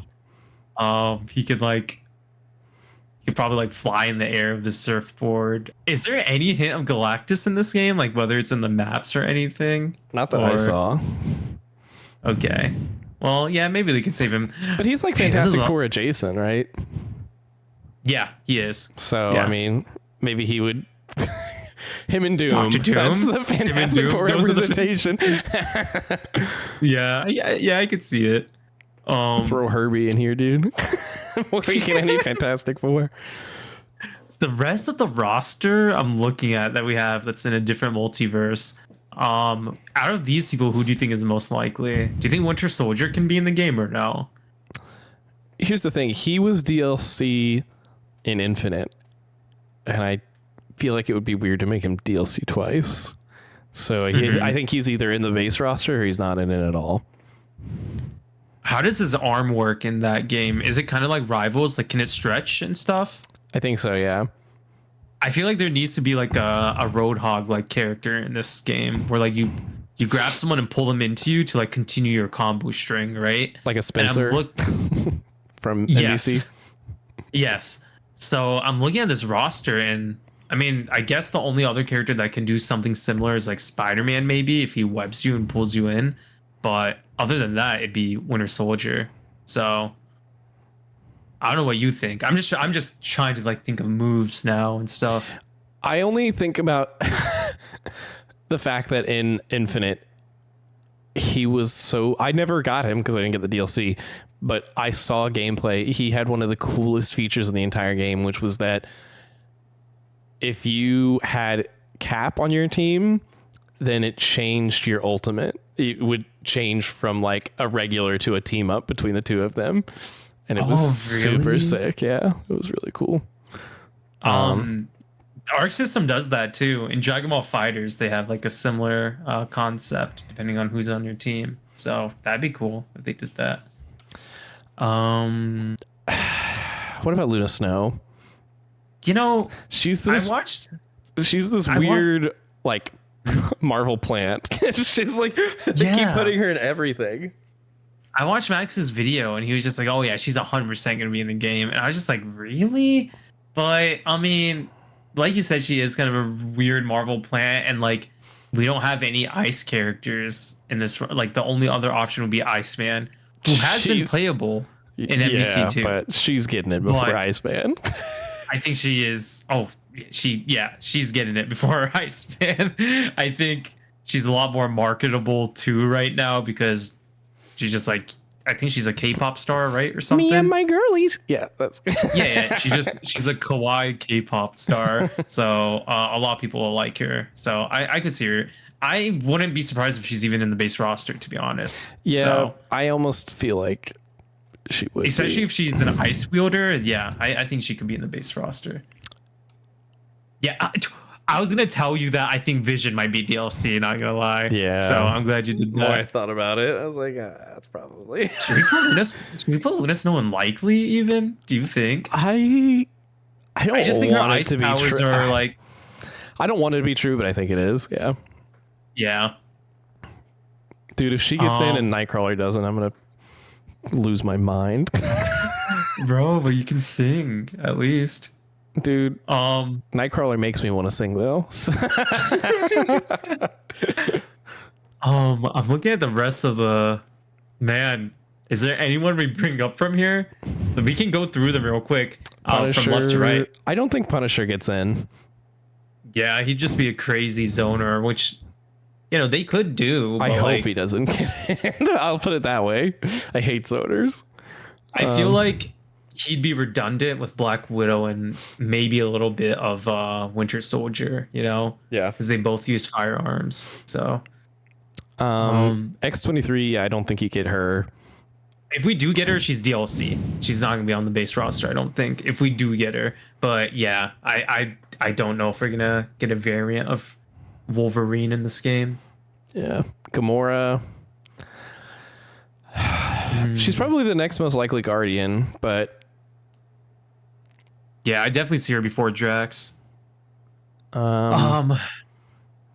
Dude, but see, the 4v4, because if you had Star-Lord and then Rocket and Groot as one character, you just need Gamora and Drax, and then you have the Guardians of the Galaxy. yeah, I know. It's so weird to like think of them not utilizing those synergy. We were talking about this off camera before. I don't know how you make them feel different, but Peter, Miles, Gwen, and Eddie, the 4 Spider people would be my dream team, dude. But like, how do you make them feel different enough that feels good? Like, obviously, Miles, you can go the electric route, Venom, the heavier route. And Gwen, I guess you go the more agile route, however you do that. But like, Peter already looks so agile in that trailer, dude, with the spider sense and everything. So yeah, I think there's a chance you could get Miles as DLC. I think Miles is so popular. Like, yeah, but then if you get Miles, you're one away from the 4 Spidey team, right? Dude, I knew you were gonna say that, which is why I was waiting to bring in my boy. Where is he? Let's see Jade Jonah James right here. Right here. Basically confirmed. Oh my god. He just plays like Phoenix Wright from NBC3. Oh, I would love that, bro. He'd be my main 100%. Oh, absolutely. Okay. Let's be real for a second here, right? Let's be real. What if we're wrong? They find a way to make Mr. Fantastic and Thing feel different enough. And then you get the Fantastic Four, you get the Guardians like we're talking about, and then you do get all 4 Spidey people. Well, if that's the case, is that like exciting or is that like disappointing? Because they're spinning that roster space. People, yeah, that's 8 people. And then you add 10 on top of that. That's 18 of the roster slot filled with like factions, Yeah. So like, that is a lot of people, man. Because like, I don't know. I just feel like Arc System polishes their character. How many characters are in Guilty Gear Strive right now? Let's see. I'm gonna search that up right now. Guilty Gear Strive roster count. There's 28 playable characters in the Switch edition, a diverse roster of 28 characters from Soul Bad Guy to the recently added Slayer in Season 3. So that's with the DLC. Roster count at launch. It launched with 15 characters. And I know that's different because it's 1v1s. Yeah. But let's see Dragon Ball Fighters. That roster is huge, isn't it? It is now, yeah, but let's see how it launched. 20. It launched with 20? 21 had 21 playable characters plus 3 additional unlockable characters, so 24 characters. But yeah, that it is, and a lot of those I think the unlockable characters are just like another variant of Goku and Vegeta. So I just feel like Arc System puts a lot of polish on their characters, so Do those I characters don't know play how big of differently, a roster. or do they play basically the same? Their normals are pretty similar, a little bit. They just have different specials for the most part. But they do play a little bit differently. Because now I'm almost wondering if they do characters that do have similar move sets to kind of pad it out so that you have more characters and like you can make them a little different, but they're similar enough that they're not like having to completely redesign characters, but the roster is bigger. So it feels better since you have to have 4v4. I'm trying to think. I'm trying to put this into account too. So this game comes out in 2026 confirmed. We're going to get characters announced at EVO. How often will they be announcing characters from here until 2026 to fill out that roster? Like, how many character announcements are we going to get between now and then? And with that in mind, like, how much of that roster will be filled to equate to, like, how many characters they announce per event or whatnot? I'm trying to think because it's so like you weird. See 4 new ones every time. Yeah, At it could be a least. pretty big roster. Do we get crazy with this, Chris? Do we get crazy with this? Do we put all the Spider-Man and the Fantastic Four and the Guardians? That'd be a pretty huge crazy. roster. Yeah. Yeah, I don't know, man. I don't know. Probably not. That's probably too ambitious.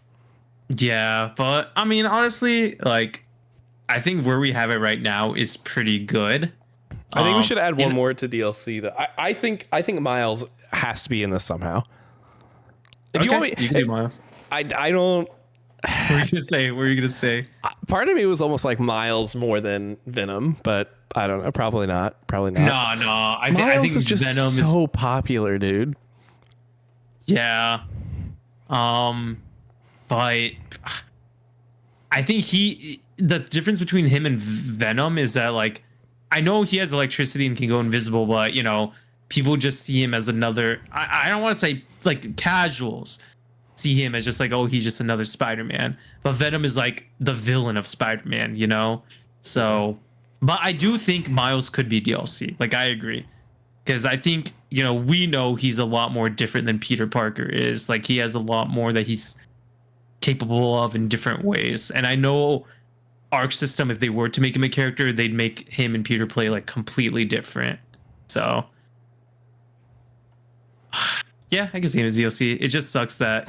Oh, you're doing some swappy swaps, huh? I feel like Gamora might be more likely than Rogue as DLC. Do you think Silver Surfer's gonna be DLC? I don't know. She's another sword person, though. And I do think Psylocke is going to be DLC. 1, 2, 3, 4. So we have 8 DLC characters right now. It's just so weird to me to not have. Well, I guess they already said Ghost Rider. He's the fire guy, I guess. Yeah, that actually makes me think even more so they're not going to have. Wait, you're Johnny. right. Especially because and of Ghost Rider. Robbie Reyes specifically. Man, I'm sad now because I think Ghost Rider has like a chain attack where he can pull the enemy closer to him, and that's what I argued for Winter Soldier. So, dang, I forgot about Robbie Reyes.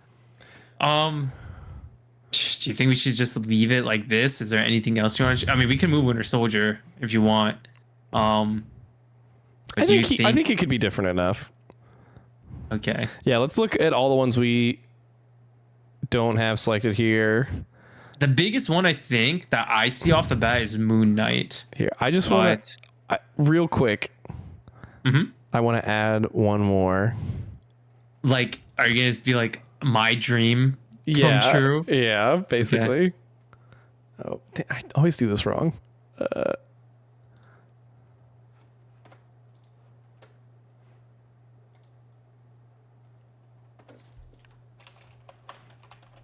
Pipe dream.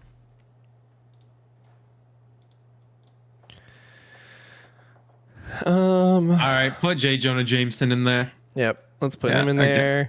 Let's put Carnage in there. Let's put Dormammu in there. Oh, Dormammu would be so. What is that dog? That's the dog that teleports you in Ultimate Alliance in the top right. Yeah, that's Lockjaw. Let's put Doc Ock in there. Let's put Bullseye would be sick in there. Bullseye would be cool. Mysterio would be sick. I think Electro would be cool too. Yeah. Yeah. Should we actually consider Hela?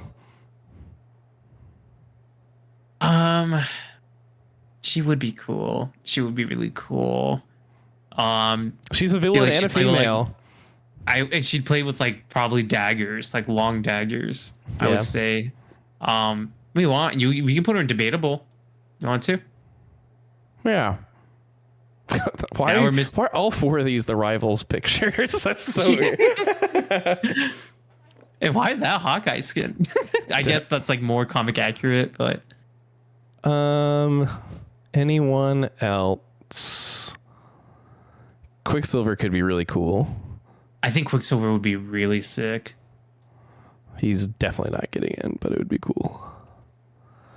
Anyone else you see? Hitmonkey.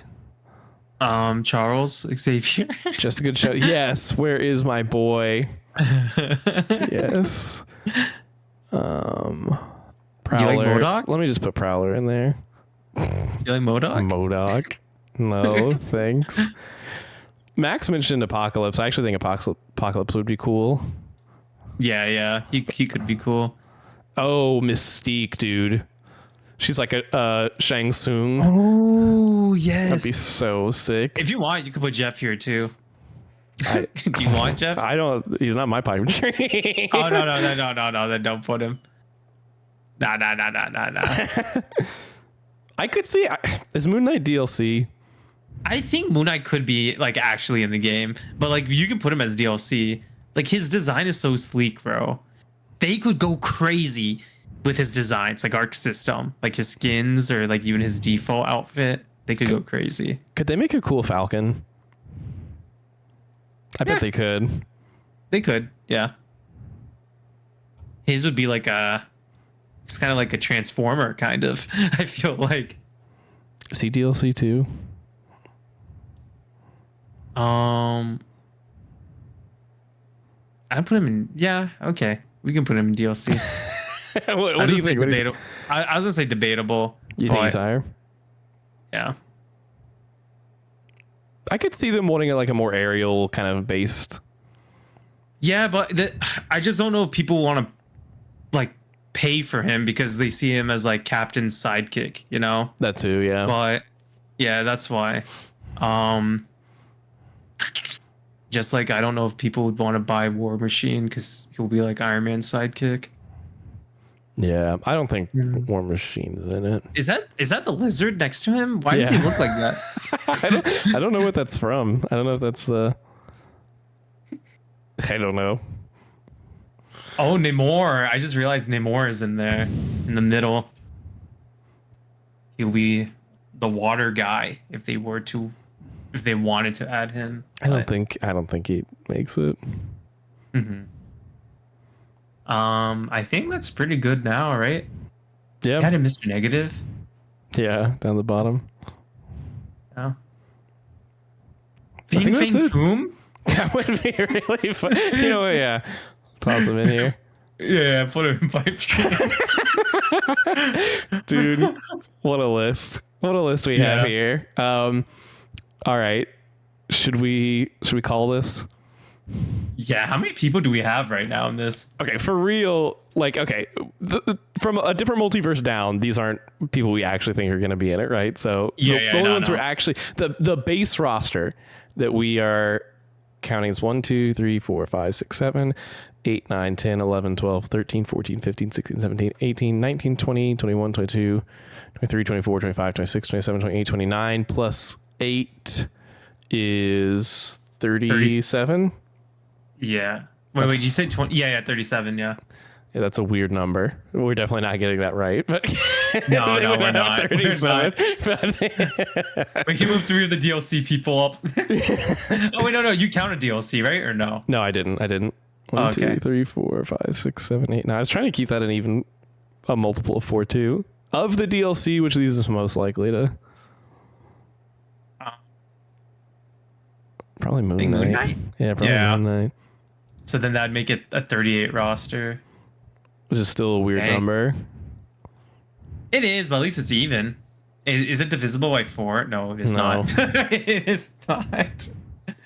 It's okay. I think this is a pretty solid list. Yeah. Sorry, I was looking one more time. There are definitely still some more that would be fun, but